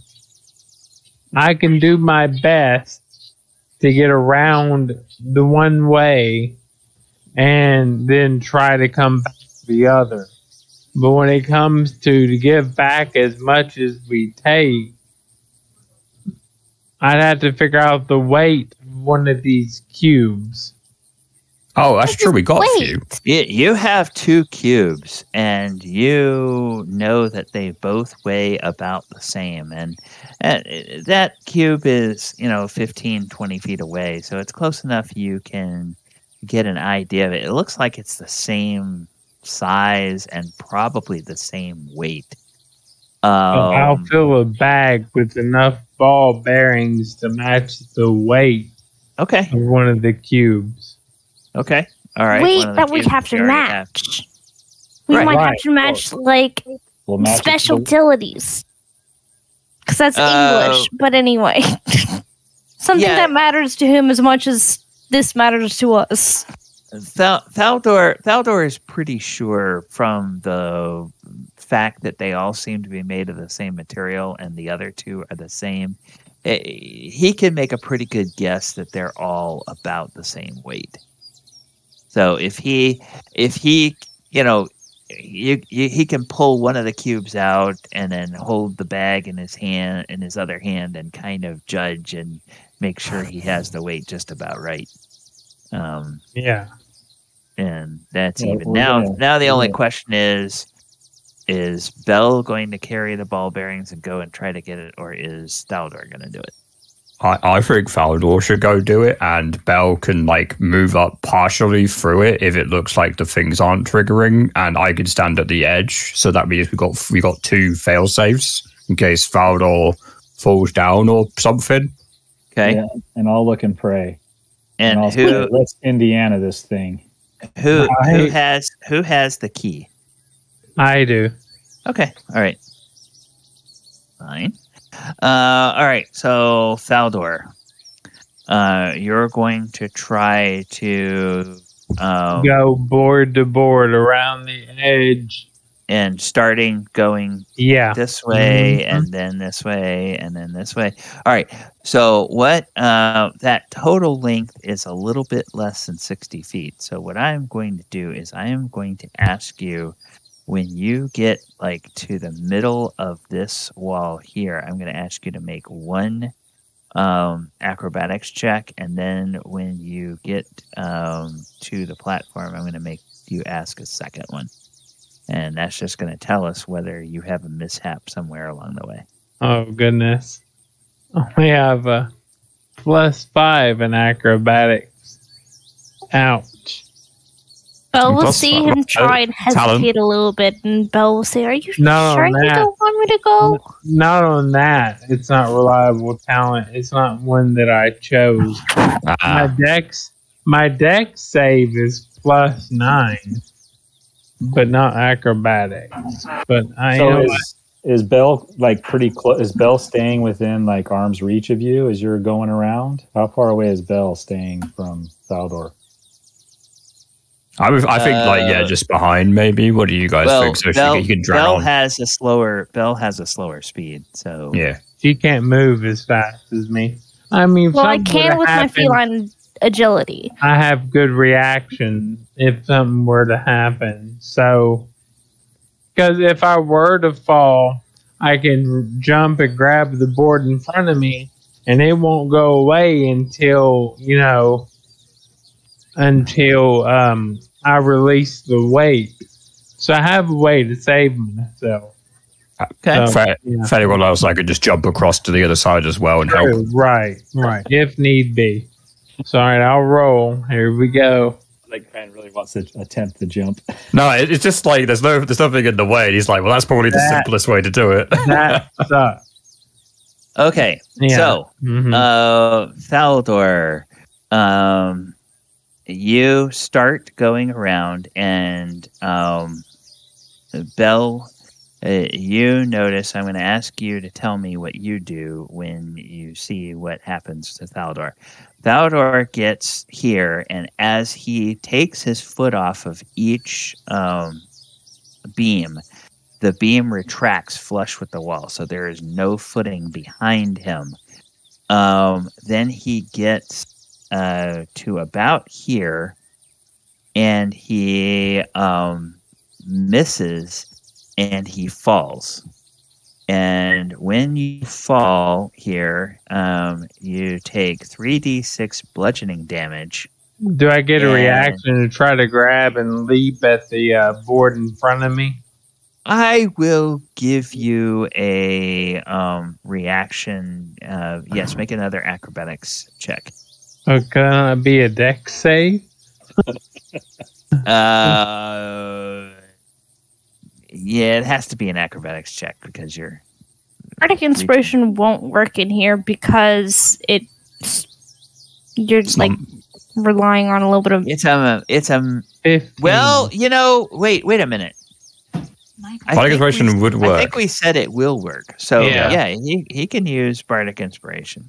Unless you specifically want it to be flavored as magical at its core, it's not a magical effect. It's just kind I want of it to be more encouraging to be able to give that person self-confidence to do things. You got Okay. it. Come on, you got it. Well, the 15 is enough. And Right. you grab a hold of that thing, and you can scramble back up, and without taking your weight off of it, you can scramble back up and get your footing back on it. Now, Belle, what are you doing during this time? Are you still standing there next to Krenraid and watching this? Yeah, she'll be standing here watching. As she sees him stumble, then grab the board right in front of him. She'll kind of get worried, saying, "Okay, well, Thaldohr, don't look at me. Don't. Keep your head forward. Follow the beat, and then keep your footings okay. Okay." Okay. So now you have Bardic Inspiration, and so the next acrobatics check you can make will have a D10, I think, Yes. added Nice. to it, or if you need it. So And she'll keep on saying like a rhythm, so like he'll be able to keep himself calm enough to be able to keep going. I'm pretty chill. I wasn't worried. Like, Yes, but Now Belle's you're worried for ice you. cold. Belle's giving it to you. Now you're ice cold, man. Don't worry about it. You're good. You got Okay. this. right? so So I need to roll another you need to acrobatic. roll another acrobatics to get the rest of the way around. I'm gonna roll that 10.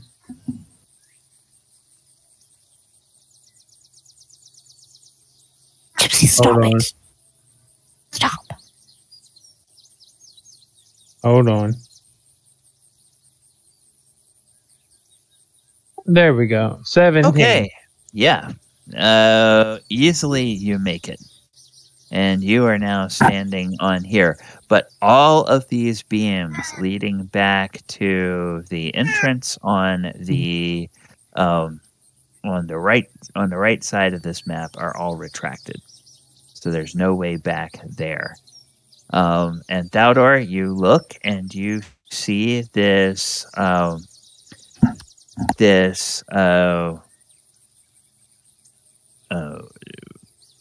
item here, this cube here, and it is resting there, and it looks identical in size and shape to the cubes you already have. The design on it is a little bit different, but it looks identical. Question. Dave, Go ahead. oh, Tyler's just going to speak up, and he's pulling a rope out, and he's got like a little hook attached to it, and he just says, "Well, it looks like that right side steps retracted." I think we ought to throw your rope tied around you, and me and Krenraid can pull you out real quick if we need to. So he just kind of like does a little underhand twist and throws it. Thaldohr's trying to get you to stop before you do that. Will you listen to him? Because if you don't, I'm afraid that it will cause something bad to happen. Oh, okay. You hear Thaldohr yell that out. He goes, "Don't," because I'll look up at the frog things on the wall, and I'm thinking the moment you do that, I might die. Yeah, and we had hear me yell that out. Yeah, we had discussed this before you walked around. Okay. Yeah.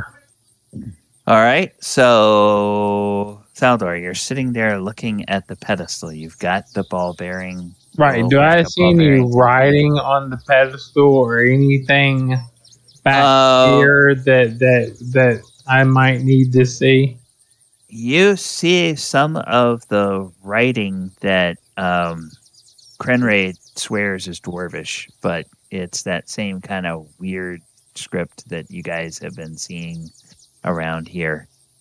Can I try to make it out to Krenraid to see if he can, so we know what it says around the base? Go ahead. Somebody was saying something. Okay. Basically, you see an inscription, and if you have any kind of a light that will give a little bit of illumination for Krenraid to see by, Krenraid can see that it tells how Kubazan earned his tentacles from the god Ubtao. Interesting. I don't know how a dwarf earned tentacles, but maybe he went fishing. Sounds about right. Hold on. Gally, do you want to take a break real quick? Oh gosh, yeah. I didn't even realize how late it was getting. Yes, we definitely should take a break. We are at the top of the hour. We should have taken a break at the bottom of the hour. So yeah, let's go ahead and take about 10 minutes. I'm going to put us back on the music, and I will mute players. You can stay here and chat, or you can move to the off-stream chat, and we will be back in a few minutes. Thank you, viewers, for being with us this evening, and I'll put the timer up.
Sorry, everybody. I had to go to the bathroom.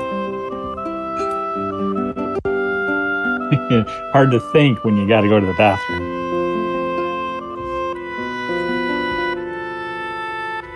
Yeah, but I do know throwing a rope in here might be a bad idea. And that's just based off of what the riddle said. Yeah. No, I mean, we talked about not doing that. And I carried the key in with me.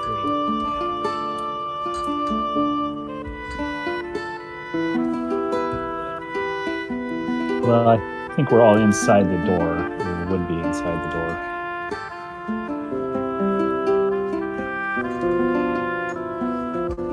Definitely gonna have to Indiana Jones this thing.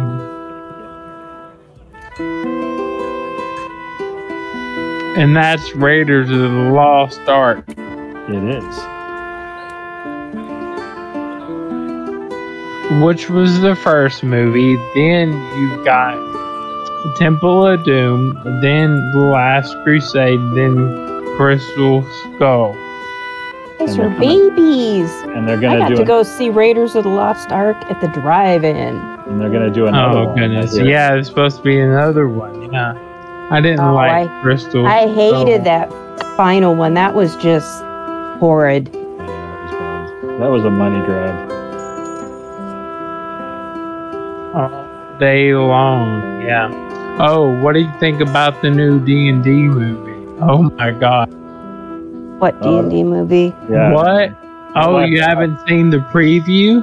I heard they're producing one, like long-term producing, but I haven't seen the preview. Yeah, look it up right now. It's like 2 minutes. I can't, guys. Sorry, I'm on my laptop. Oh no. But no, it's Honor Amongst Thieves. Official trailer. Okay. Yep. Well, you know, when they did Lord of the Rings, it kind of opened the... Yeah, but there was a D&D movie in the 90s that just sucked. a long time ago. But now that you've got all the special Yeah. After Curse of Smog, we could see what a dragon could be. Yeah.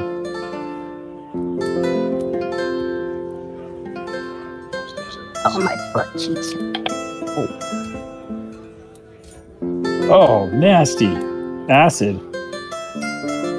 Yeah, ain't that cool? Yeah. Look how you threw up on him. Probably did. Well, it was a black dragon. Yeah, with the blowing acid.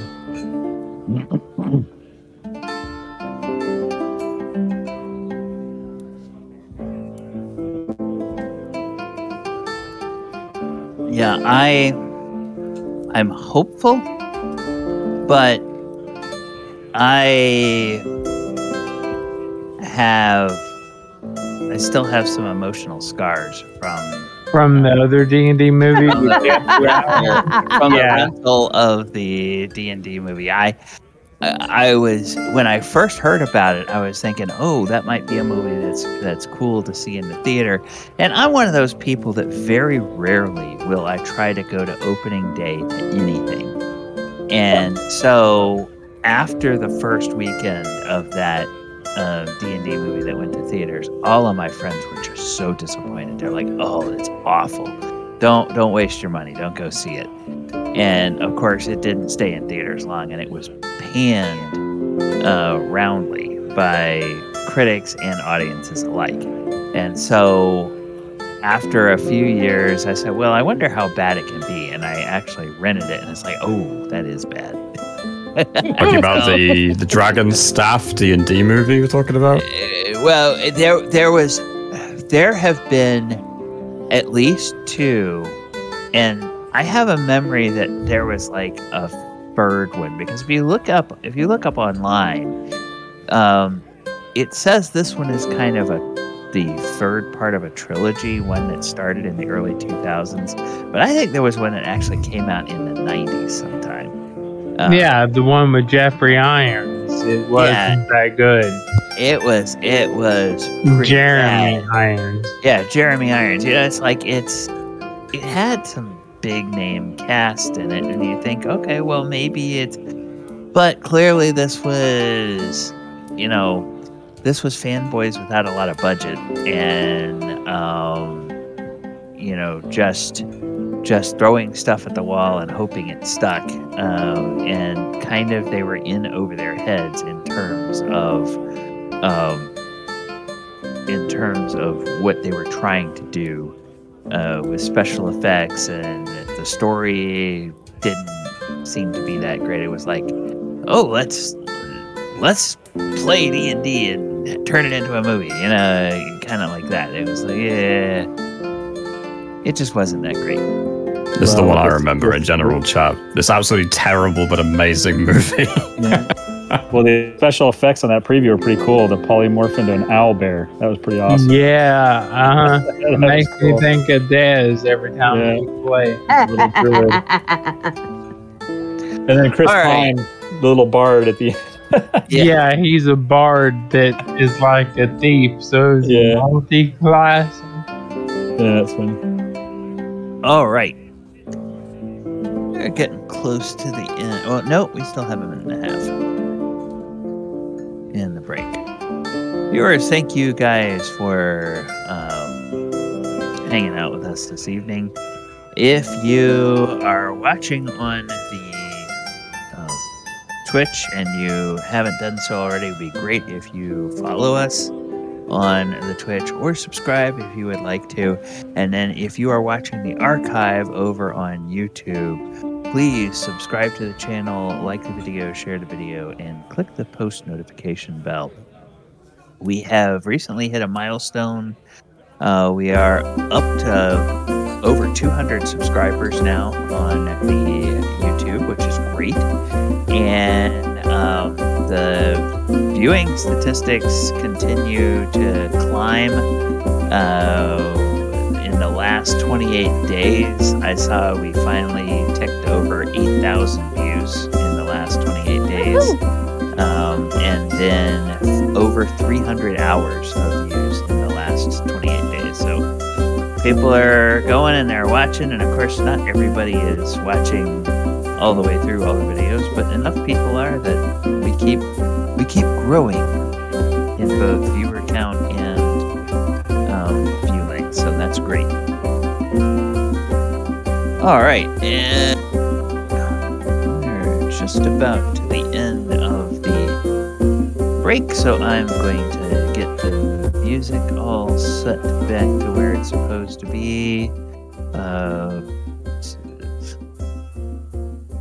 While you're doing that really quick, so we're talking about Raiders of the Lost Ark and stuff, and how I saw it in a drive-in. Yeah, my mom has a fear of snakes, and Why do you have to be snakes? I was a little girl or a young girl, and I can remember going to the drive-in was a big thing because you would always get the big Tupperware bowl full of homemade popcorn, etc. And I can remember Mom and Dad had their own like little bowls up in front, and I had the big bowl. I'm sitting in the back seat of the Blazer, the Chevy Blazer. And when he dropped into the pit and the Viper reared up, or the Cobra reared up, my mom was trying to come over the front seat into the back seat. And all I can remember is my dad's grabbing a hold of her waistband going, "Phyllis, sit down. Phyllis, sit down. It's just a movie." So, great movies. Great memories for movies like that. It's just a movie. Sit down. I hate snakes. Why'd you bring me to this movie? All right. Well, the good thing for Thaldohr is he doesn't see any snakes, but he is holding on to a little sack full of ball bearings, and he's got a little stone cube in front of him on a small pedestal. So what would Thaldohr like to do?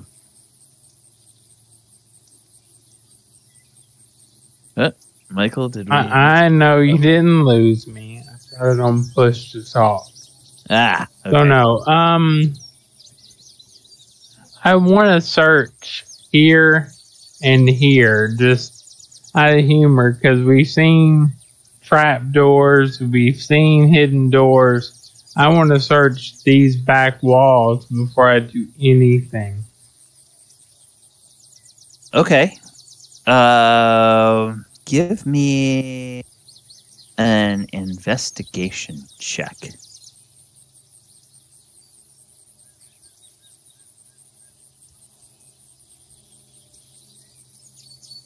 $18. 18. You are positive that there are no breaks, or no hidden compartments, or no false doors or secret doors or anything like that. As you examine around, you do notice, and it's not really that much of a surprise based on where you've been and what you've seen so far. The carvings of the frog faces, the mouths are open, and you can see a little hole kind of at the back of the throat of those. And it's a little hole that's just large enough for, either to spray or shoot something out of it. I take sealing wax and I'm going to seal up all those holes. Okay, there's one of those. They're 8 feet above each of the beams. So you've already retracted all of those beams. No, I thought you meant here. No. Oh, I thought you meant on the relief. No. Okay. No. Oh, we're good. All right then. So I'm gonna pull the Indiana. I'm gonna do the Indiana and switch the stone for the bag. Okay.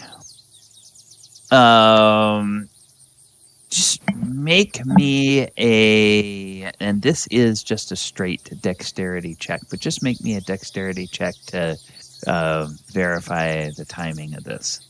Oh, okay. I was about to say sleight of hand. I could do. Well, you could do a sleight of hand if you want. Yeah. I'll let you do a sleight of hand if you wish. 24.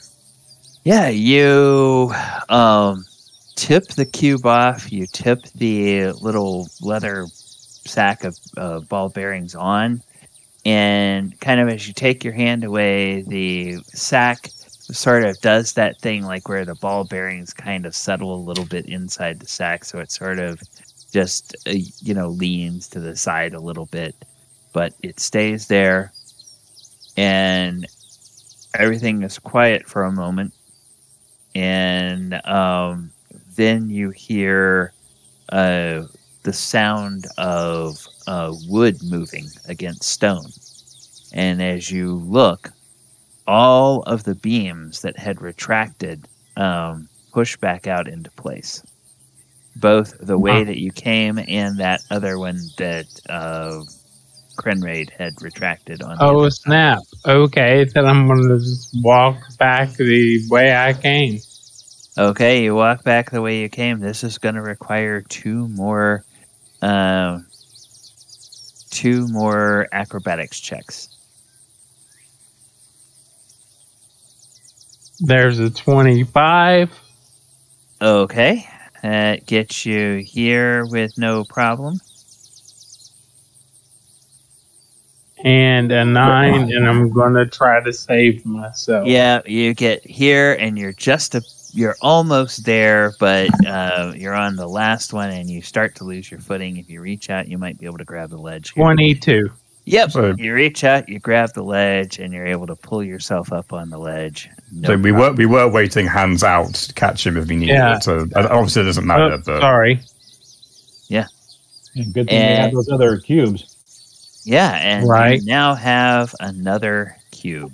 We just walk right on out the door, guys. Woohoo. Easy. Just act with courage, right? Yeah.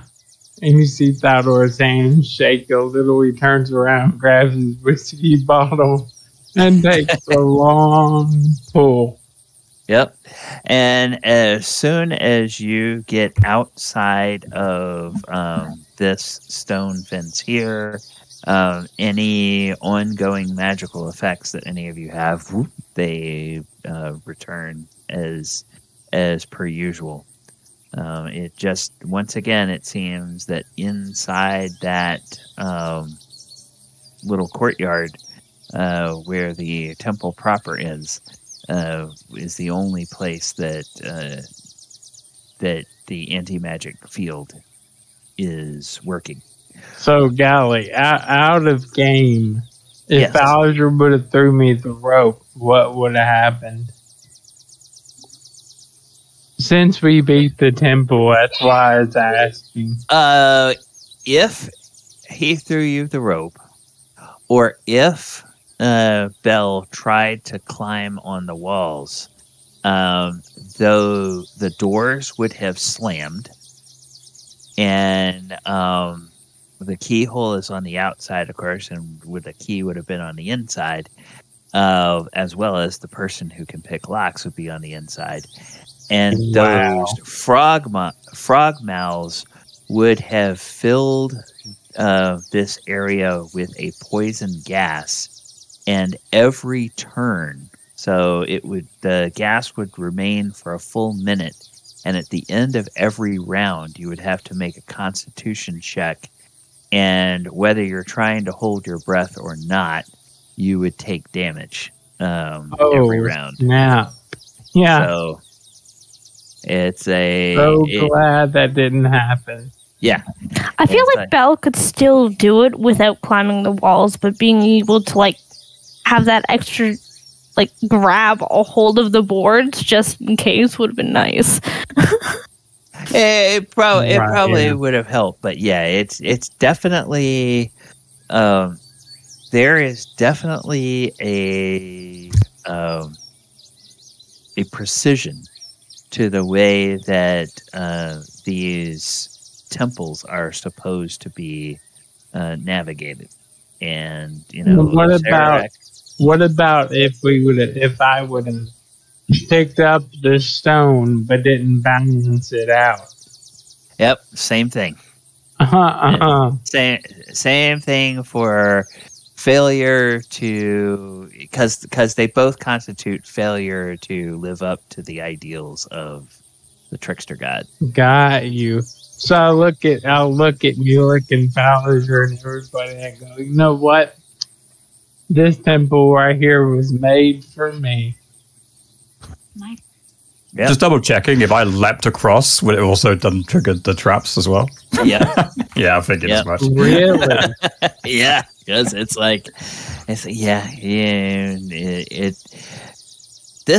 Acererak fellow, this is what I say. He is just a mean. He's kind of like the Grinch on steroids. You're not listening. You're not being Oh, babe girl. Are they kitties? You're gonna get in trouble. Yeah, Ken, your mic is on. You're hot micing. But somebody's in trouble. Somebody's in trouble. The Your cat, mic is it still on. sounds like. He can't hear us. It's still on. All right. Blowing at something. One. All right. Two. If you Alright. blow in a cat's face, it paralyzes come this them way. for a second. No. Yeah. You stubborn little shit. I'm going to choose he's talking to Belle. That's my headcanon right now. That's how he talks to me when you guys aren't around. So you see Thaldohr with the cube in his hand and just tossing it up and looks at Mulek and said, how about you hold on to this? And I throw it to Mulek. Right, and Mulek catches it. Okay. Little souvenir. That's 3 down. How many more to go? Oh, You were told you need 9. we need 9. Okay. to I go. got Biff for probably another 5 hours or so, and then I don't get him for 5 days. So Do you want to rush the next one then? yeah, if we wanna use Let's him. head that way. Okay, so let's go ahead and go to the map of the city. Can you mark off which temples we've been to? I can. I'm going to go and put a... Yeah, I'm going to do this. I'm going to get this because it's a nice bright color. And I will put... I will put these. And I am going to just put a big capital E for explored. So, that works. You've done that one. You've done that one. And you've done that one. Nice. So we know. We know the location of a couple more temples. Okay, well, let's go to the next one. Out of character, yeah. So I think here is one. Do we know that? I'm sorry, where were you clicking again? Get out of here. Yes. Yes. You know that one is over in this area. All right. Is that the closest one to where we're at? No, is that the only other one we know about? I can't remember the other ones that we know about. Yeah, the animals only noticed several of them. The animals didn't notice all of them, but my animal only found this one. Yeah, there's. Or wait, this is the other one that you know about. So you could send Casper and or Tony out to scout. Perhaps when you get to the next temple and you get ready to go in, you could send them out to scout and then have them come back and meet you there and tell you what they found. You now kind of know what you're looking for. They all sort of have this walled compound and this little shrine-looking building in the middle of that compound. And so, while there's other kinds of villas and shops and, warehouses and other things like that, they don't all look like shrines. So you could sort of communicate what kinds of things to look for, and they would probably be able to figure that out. So Mulek's plan will be when we get over there close, I'm gonna throw my 3 magic balls out and have them search. Okay, all right. That'll be my plan. That's what I'm anticipating on doing once we get to. Okay. So you begin to make your way back over here. Again, you do cross paths with some of those gigantic tracks of the big 5-foot-long tracks of a huge bipedal lizard looking monster. And then you cross over this stone causeway and make your way over here. And of course, as you get closer to this area, you can sort of feel the heat and see the steam, and you can hear the rush of a waterfall. And you see that there's a river that has flooded part of the city and is flowing through an area of the city and then falls down into this caldera here. But then as you go up, you see that there is a bridge of sorts to cross the river. And this bridge is an enormous fallen tree. A fallen tree bridges the river ahead. Its trunk is wider than a man and stretches more than 100 feet. On both banks lie ruined buildings.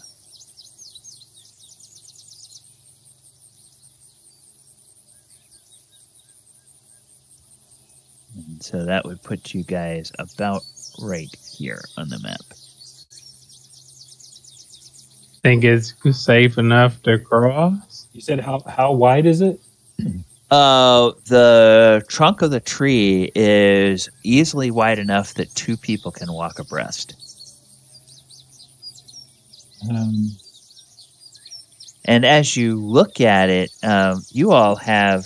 everybody has fairly high passive perceptions. As you look at it, you can tell that it looks like kind of the very top part of this trunk has been worn a little bit, almost like it is used as a footpath, either for animals or for humanoids. So it's commonly traversed. Yeah. Yeah, it looks pretty safe. It looks like this bridge is used quite a bit. Mulek's just kind of look around to see if there's anything tricky about it. See if anyone's laid any traps. Okay. You can make me an investigation check.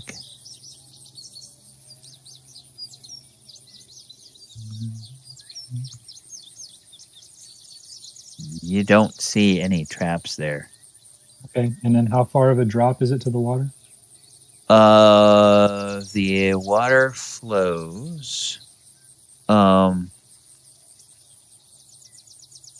The water flows about 50 feet below the trunk of the tree. It's 100 feet long, you said? And the gap to cross the water is 100 feet. If you look to your left, you look upriver. It's much wider to try to cross, and you don't have this kind of bridge. There's no obvious bridge over there. Also, the water looks like it's flowing kind of fast. And if you look to the south, there is, the current kind of picks up and there's rapids as it flows towards the waterfall. So this tree fallen over the bridge looks like it's probably the best way to cross. Unless you wanted to go like way out of your way.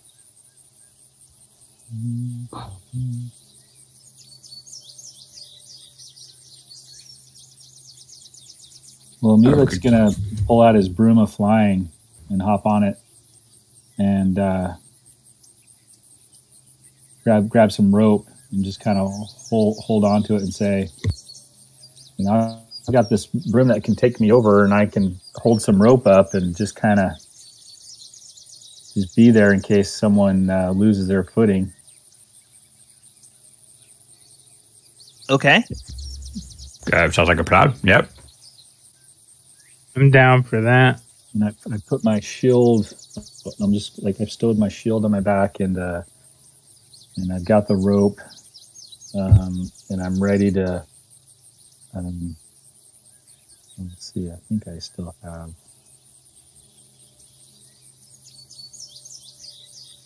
So you would be planning to move across this way, right? Yeah. Okay. How high above the tree trunk are you flying?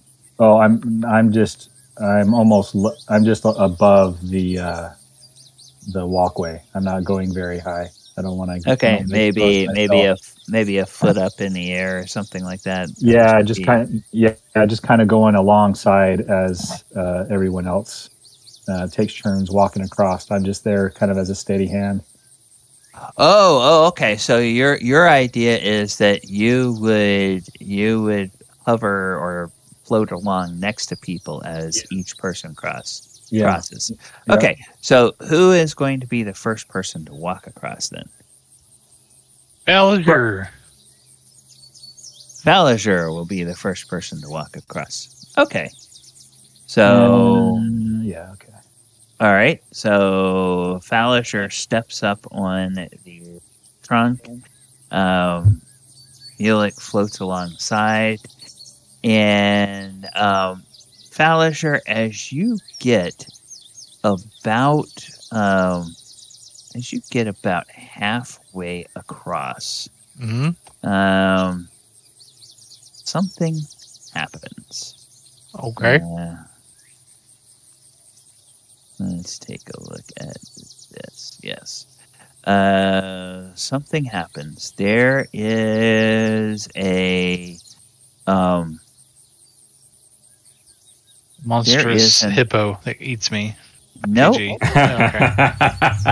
Maybe it really likes hot sauce, so it's attracted to. Not this time. There is an arrow that flies out from a longbow somewhere on the other side of the river. Let's see where it came from. The arrow hits a 12. You can make a perception check to see if you can tell where it came from. Do I see it as well? As I'm kind of next to him? You can make a perception check as well. Or no? Geez. I'm too concerned watching. These two are right there, so they're going to have the best chance to see anything. Yes, Falazure. Mm-hmm.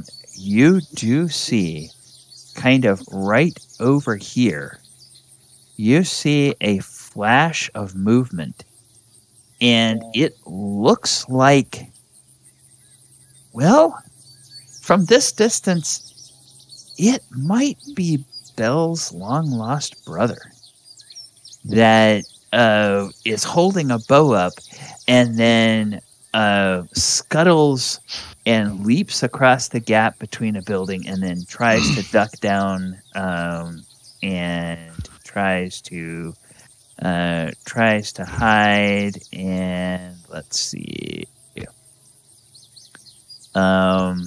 Yeah, but when he tries to hide, you can still see the edge of his bow sticking out from where he's hiding. He doesn't quite hide well enough to avoid you.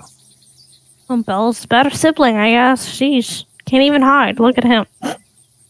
So, but, you know, now I say it might be Belle's sibling, but it's definitely a Tabaxi. Do you see where that came from, Falazure? Yeah. He points over in the direction. He says, "Looks like a Tabaxi hunter with a bow." Oh. Well, let's hope he's not a good shot. You want to head back, or? We should get across as quick as possible. Chase him down. Yeah, I agree with Krenraid. I'm already halfway past this damn thing. I'm not stopping. Let's go. And I just keep going. Okay. So yes, she hears it's a Tabaxi. Belle will instantly want to go like in the middle of everyone. Okay. So she wants to make sure that her presence is known with this group. Okay, you can trot along. If we're going to do that, let us go ahead and get everybody on the initiative.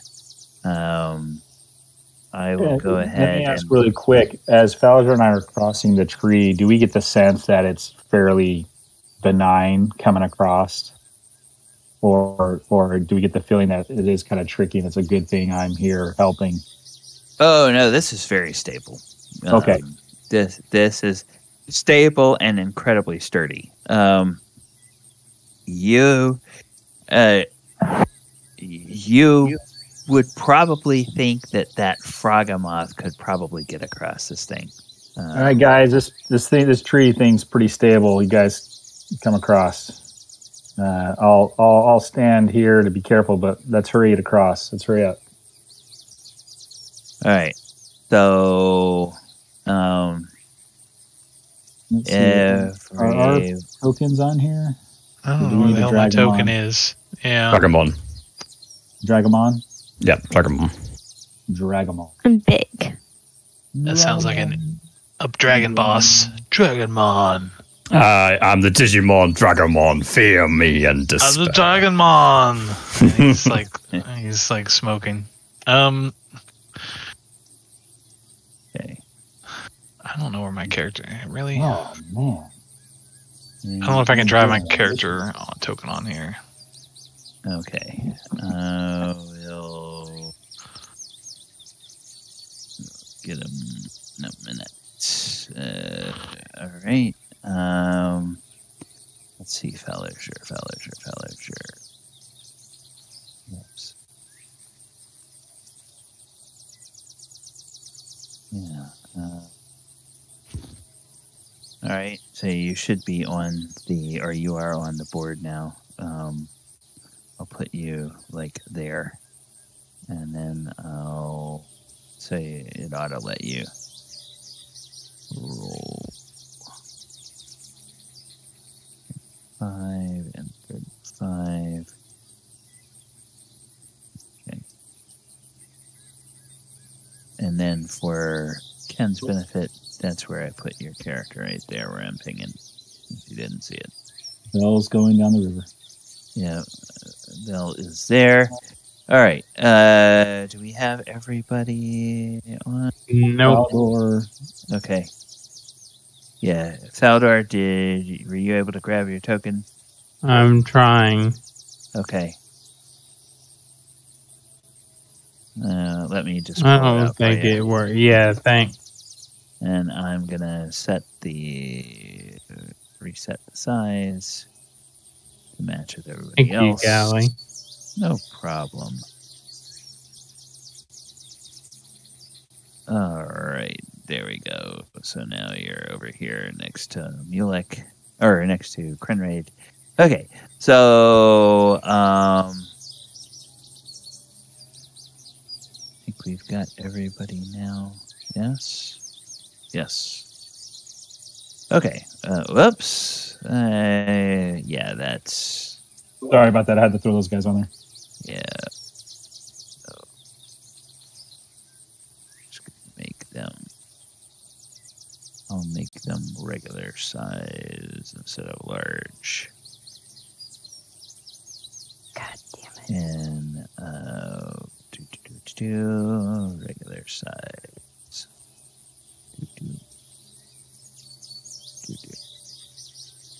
Okay. All right.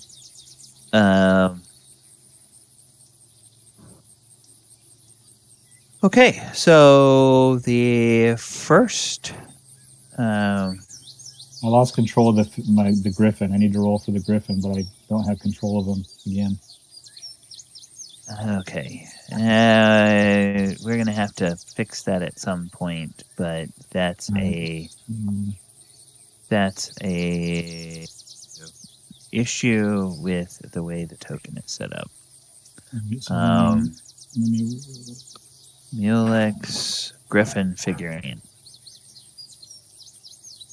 So, all right.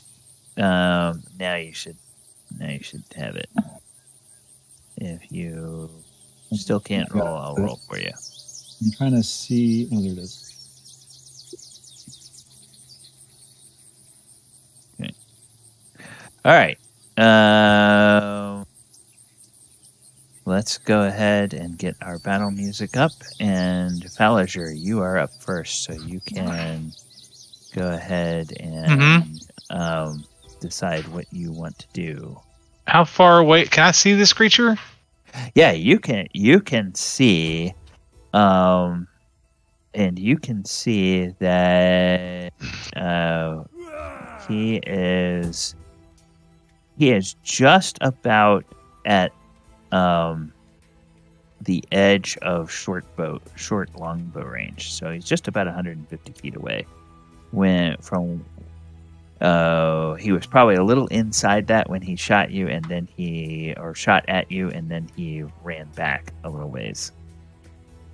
So if you have a longbow, to get within that range, you would need to run up a little bit. But of course, you could always take a shot at him from long range if you wish. I mean, I could. I can't. I can only go like 30 feet, right?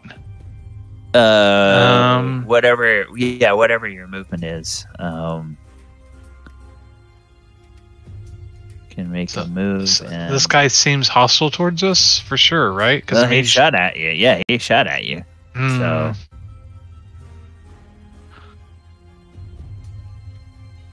Am I too far away to do some kind of insight check to see if this guy is really wants probably. to kill us or not? Okay. Yeah, probably. Well, Falazure kind of follows the rules of engagement. If you're fired upon, he fires back. Belle will encourage you not to. Oh yeah? As whenever Is Falazure Belle across the river? No, she's right behind you guys. Whenever Falazure and Mulek went on the bridge and they were talking about the arrow getting shot at them and saying it looks like a Tabaxi, Belle instantly told everyone to go in a straight line and stick her in the middle. Okay, so where's Belle actually at? Are you, like, fully across the Yeah, I'm fully palm tree? across. Yes. And how fast is the water moving? Can I hear Belle? I don't know. Is this water moving really fast? The water is moving at about 50 feet per round. Okay, so it's moving pretty quick. Yeah, I mean, it's churning water, down below you. So, yeah, Belle would have to shout to be heard. But we have the bond, the telepathic bond. I don't think anybody cast that this No. morning. No, nobody specified that they did that this morning. Yeah, Remember, we've all got water breathing. Does Belle? Yeah. Yell? So Belle shouts. Belle shouts something, Belle will and shout. when you look back at her, and she, Okay. you're raising your weapon, and she's like making motions like she doesn't want you to use your weapon. But then it's gonna be up to Falazure what he does. He's the one that got shot at after all. She wasn't. Okay. Well,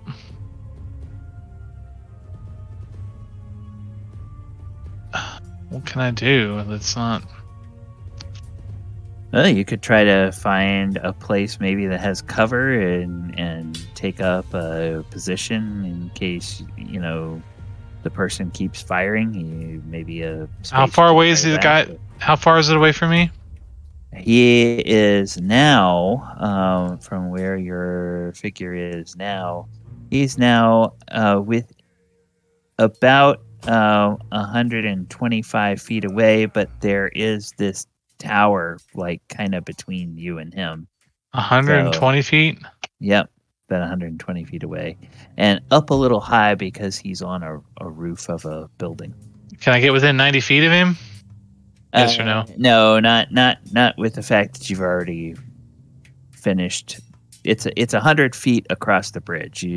We've already let you go that far, so you can't move any. Okay, well, I guess I don't do anything. That's my turn. Okay.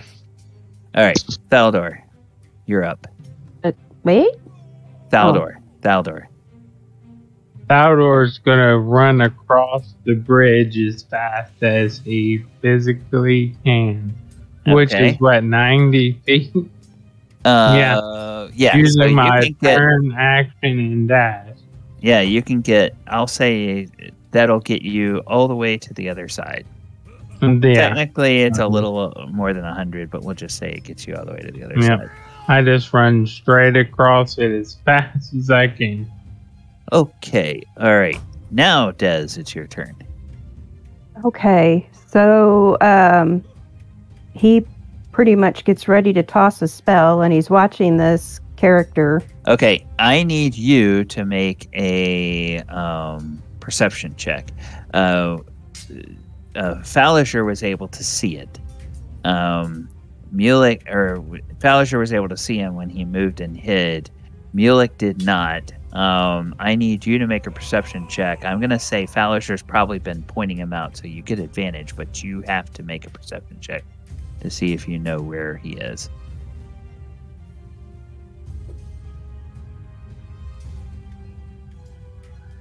Oh, wow. Yeah. You know exactly where he is. Okay.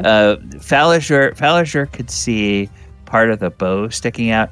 You can see like half of his body sticking out from just the angle that you're at. He's still running, right? He's still moving away from us? No, he has taken up a position like he moved and then he hid as like a sniper would.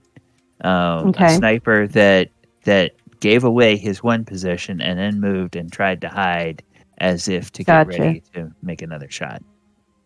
Okay. But you're able to see him. Okay, so he's hiding in a tree, a bush. Nope. Behind a little parapet on the roof of a building, a crumbling parapet on the roof of the building. Okay, so I am going to cast hallucinatory terrain.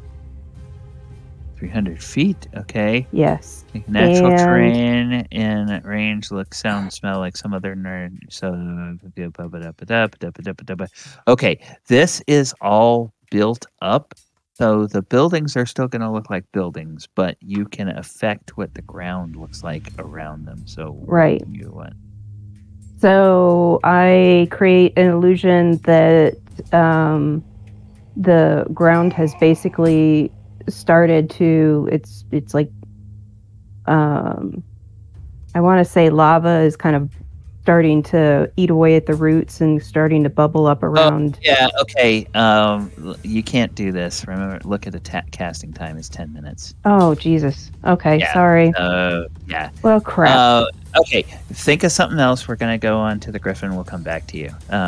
Fine. What do you want to have the Griffin do, Mulek? All right, the Griffin is at 80 feet flying speed. Somebody yell the Griffin, go towards the danger.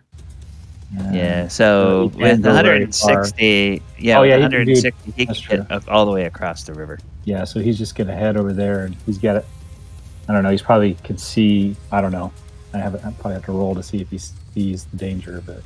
You can roll a perception check for the Griffin to see if you can send him in the general direction. Yeah.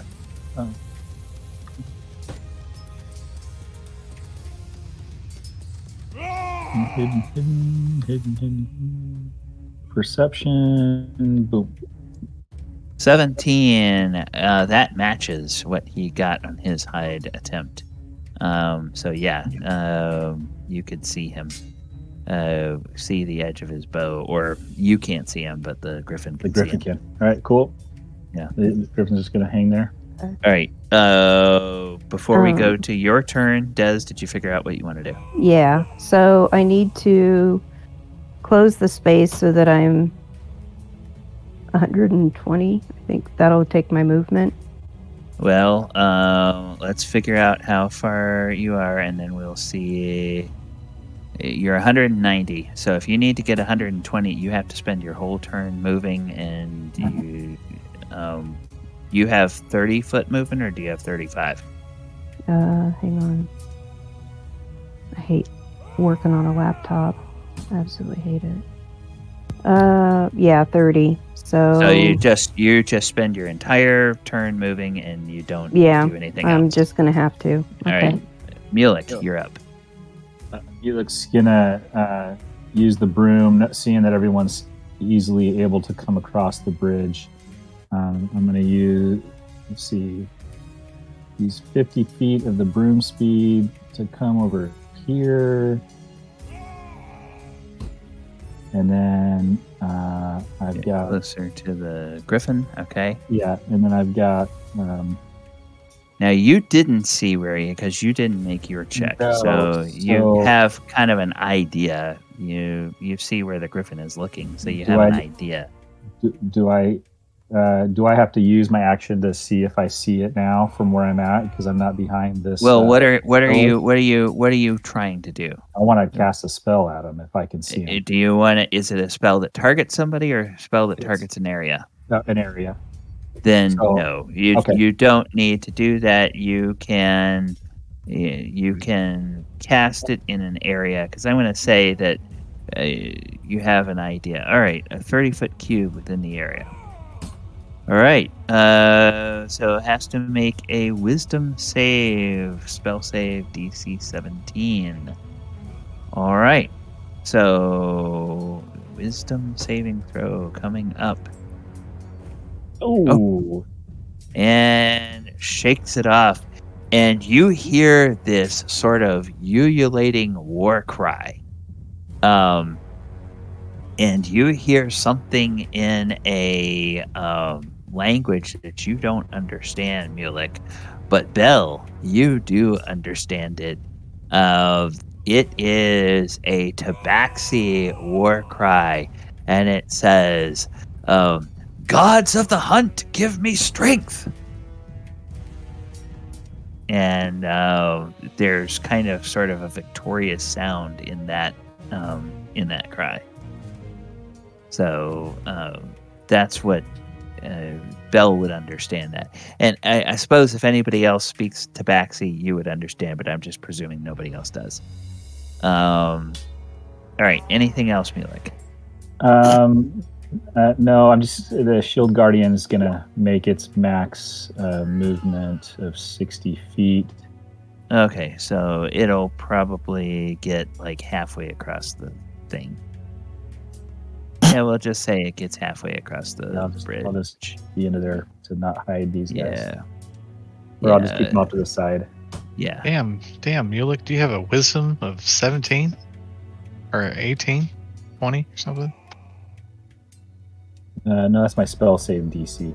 So, Oh, yeah. Okay. All right. Then the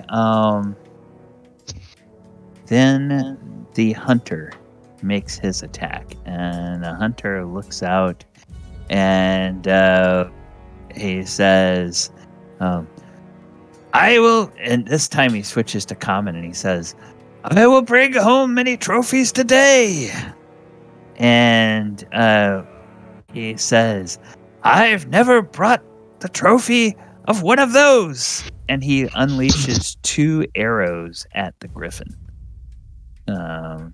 So he is going to shoot at the Griffon, and he gets 2 attacks. So 7 will miss, and a 17 hits. 17 will hit. And so all right, so make the Griffin has to make a DC 15 Constitution saving throw. All right, succeeds. So takes 10 piercing and 15 poison damage from that arrow. Sorry, what was that again? 10 You mean piercing and 15? 10 piercing and 15 poison. That's 25. Oh, no, I'm sorry. 6 piercing and 15 poison. Well, yeah, because that wasn't... It doesn't get the... So minus 21? No.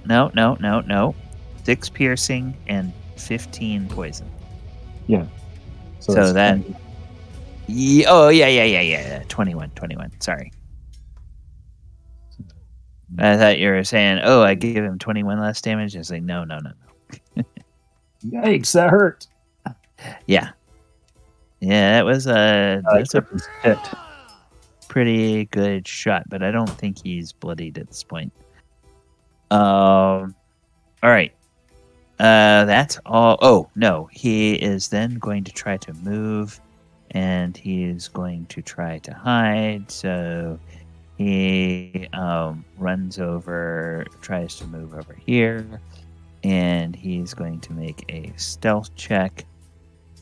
A 22. Okay, so as each of you comes to your turn, you will have to make a perception check to see if you can find him.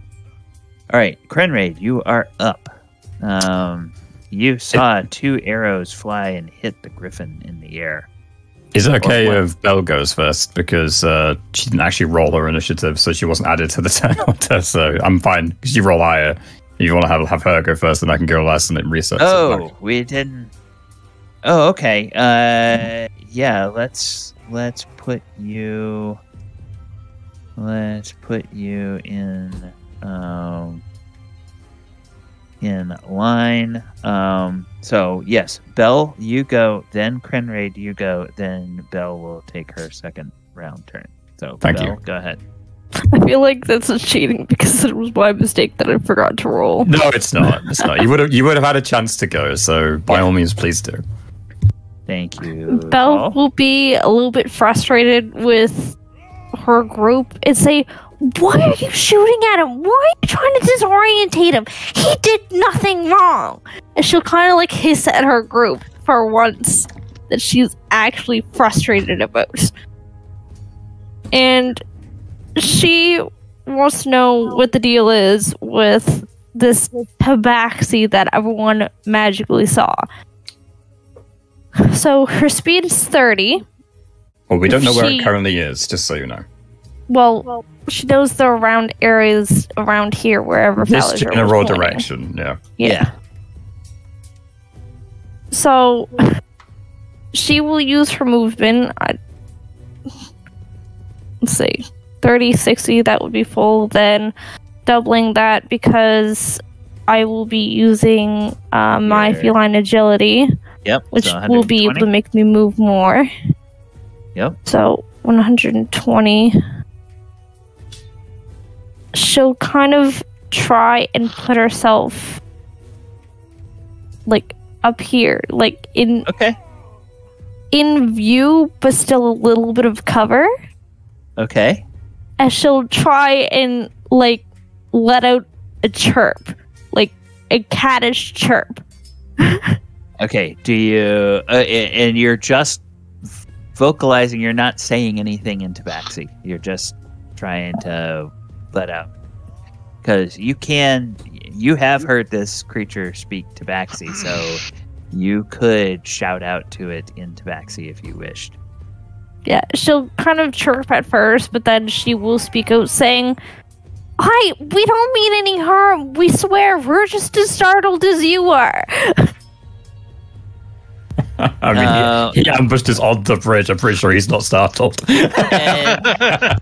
And you hear a reply. It says, "Oh, they have one of mine captive. I will save you, fair maiden."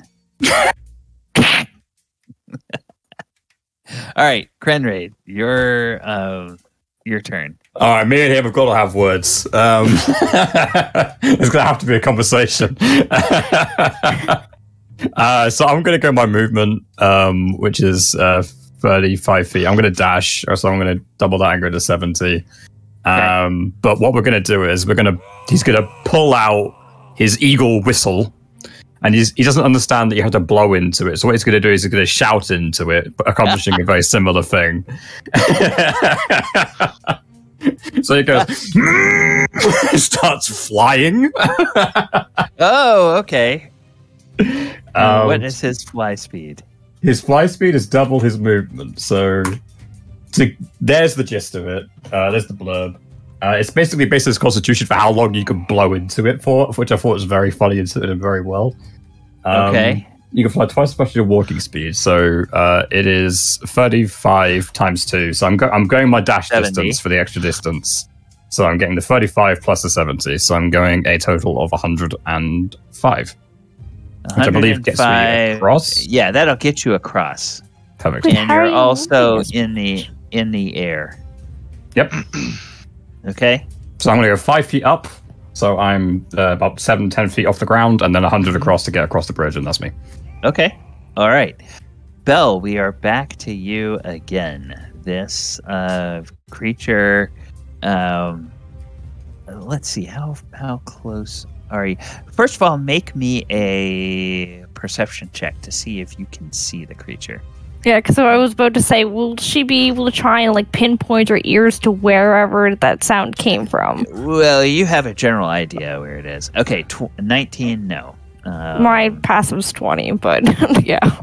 Yeah, he got a 22 on his stealth, so that beats that. So you know he's out there. He said something about trying to save you, as though he thinks you're in trouble, but and his voice doesn't sound entirely coherent. So you're not sure how easy it's going to be to reason with this guy, but you can do whatever Belle would want to do. Belle will keep on wanting to give him a shot because he's another Tabaxi, and she hasn't really seen many other Tabaxis anymore. Sure. So she'll stay where she's at, maybe move like 10 feet up, so she'll be in behind this building, so it would be more like 20 instead. Sure. And then she'll be like basically putting her back up against here, and then she'll be looking both down these alleyways. Okay. So she'll try and protect herself, but failing horribly. And she'll say, "I'm not no captive. If anything, these are my peasants." And she'll kind of scoff a little bit. And she'll say, "Well, what are you doing?" And then the voice comes back. "Oh, it tries to deceive my eyes with taking on a different form. I shall take that one's pelt first." Excuse me? That's the response you get. This guy is a psychopath. All right. Oh, no, you called it. He is a psychopath. He wants to fight a Belle. Falazure to put this to bush. Do we have time for one more round? Because we're at time. Okay, all right. So we'll do one more round, and then we will call the session. So Falazure, go ahead. It's your turn. You heard an exchange in Tabaxi, and unless you know Tabaxi, you didn't hear what was what was being said. But my And passive Belle's perception tail- is 22. Do I still see him? Oh yeah, you see him. He's kind of up there trying to be hidden, but he's kind of got an eye around where he can look on in. You're seeing that side of his face. So I would say Falazure knows Belle a little well. Is her tail's a little fluffed up and angrily now. okay. Like she's riled up. So that's the sign for Falazure to kill something, right? Well, she was angry at all of you, so you guys may not know whether she's still angry at you or now angry both at you and at this guy. I'm going to cast Hypnotic Pattern. Okay. Over in his vicinity. Yeah. All right, DC 16 Wisdom save. He made one of these, and no guarantee he can make another one. Oh, and indeed, he does not. He fails. And he just... he immediately just sort of sits back and relaxes, drops his bow to his side, and he just kind of looks up kind of blankly. And Falazure can immediately tell, as well as almost everybody else, because that relaxing means he kind of comes out of his little hidey place, and now everybody can kind of see him, and he's just clearly mesmerized by something, and he doesn't any longer seem to be a threat. Falazure just kind of shouts out, "I've charmed him. We don't have much time. Let's get to him and subdue him. Figure out who this person is and what he wants." Don't kill him. Just tie him up. But make sure his clothes are away, because it'll like the rope. Because it's pretty damn simple. Okay. And so with the enemy successfully charmed, and everybody alerted that they're going to try to subdue him, that is where we will call our session. So, when we come back next time, it will be the interrogation of Bag of Nails. To see What a name. See if we can figure out exactly what this guy's deal is. All right, players, thank you guys so much for joining me. I'm glad we were able to have a full house tonight. That was great. And viewers, appreciate so much you all coming along as well. It was great to have you with us. Appreciate you being here tonight. I don't think we have any more disruptions for Wednesdays until the 7th of September. Is that correct? No more August. Nope, no more August. So yes, the 7th of September, we will not have a game because that is the final of the U.S. Open Cup, which we are hosting at our stadium. So, and then the only thing that would throw a wrench into those is if we have a week where 2 or more players can't be here, then we would call it off for that. But per the known schedule at this time, we will be playing each week. I think, James, you mentioned that you've got a vacation coming up next week, so you won't be here. Yeah, I won't have internet access where I'm going, so I will be out next does week. anybody else know that they won't be here next week?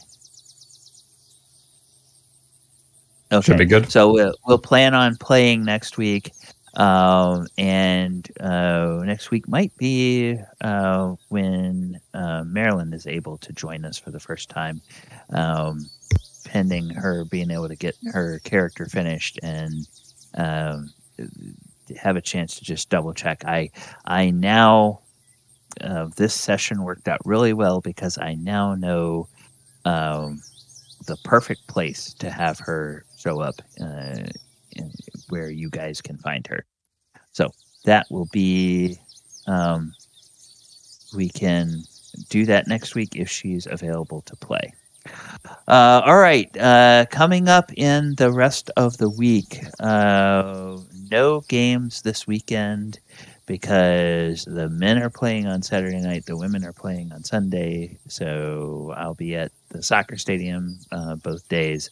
Monday night, we are going to have a debut of another Monster Monday, and this one will be going back to the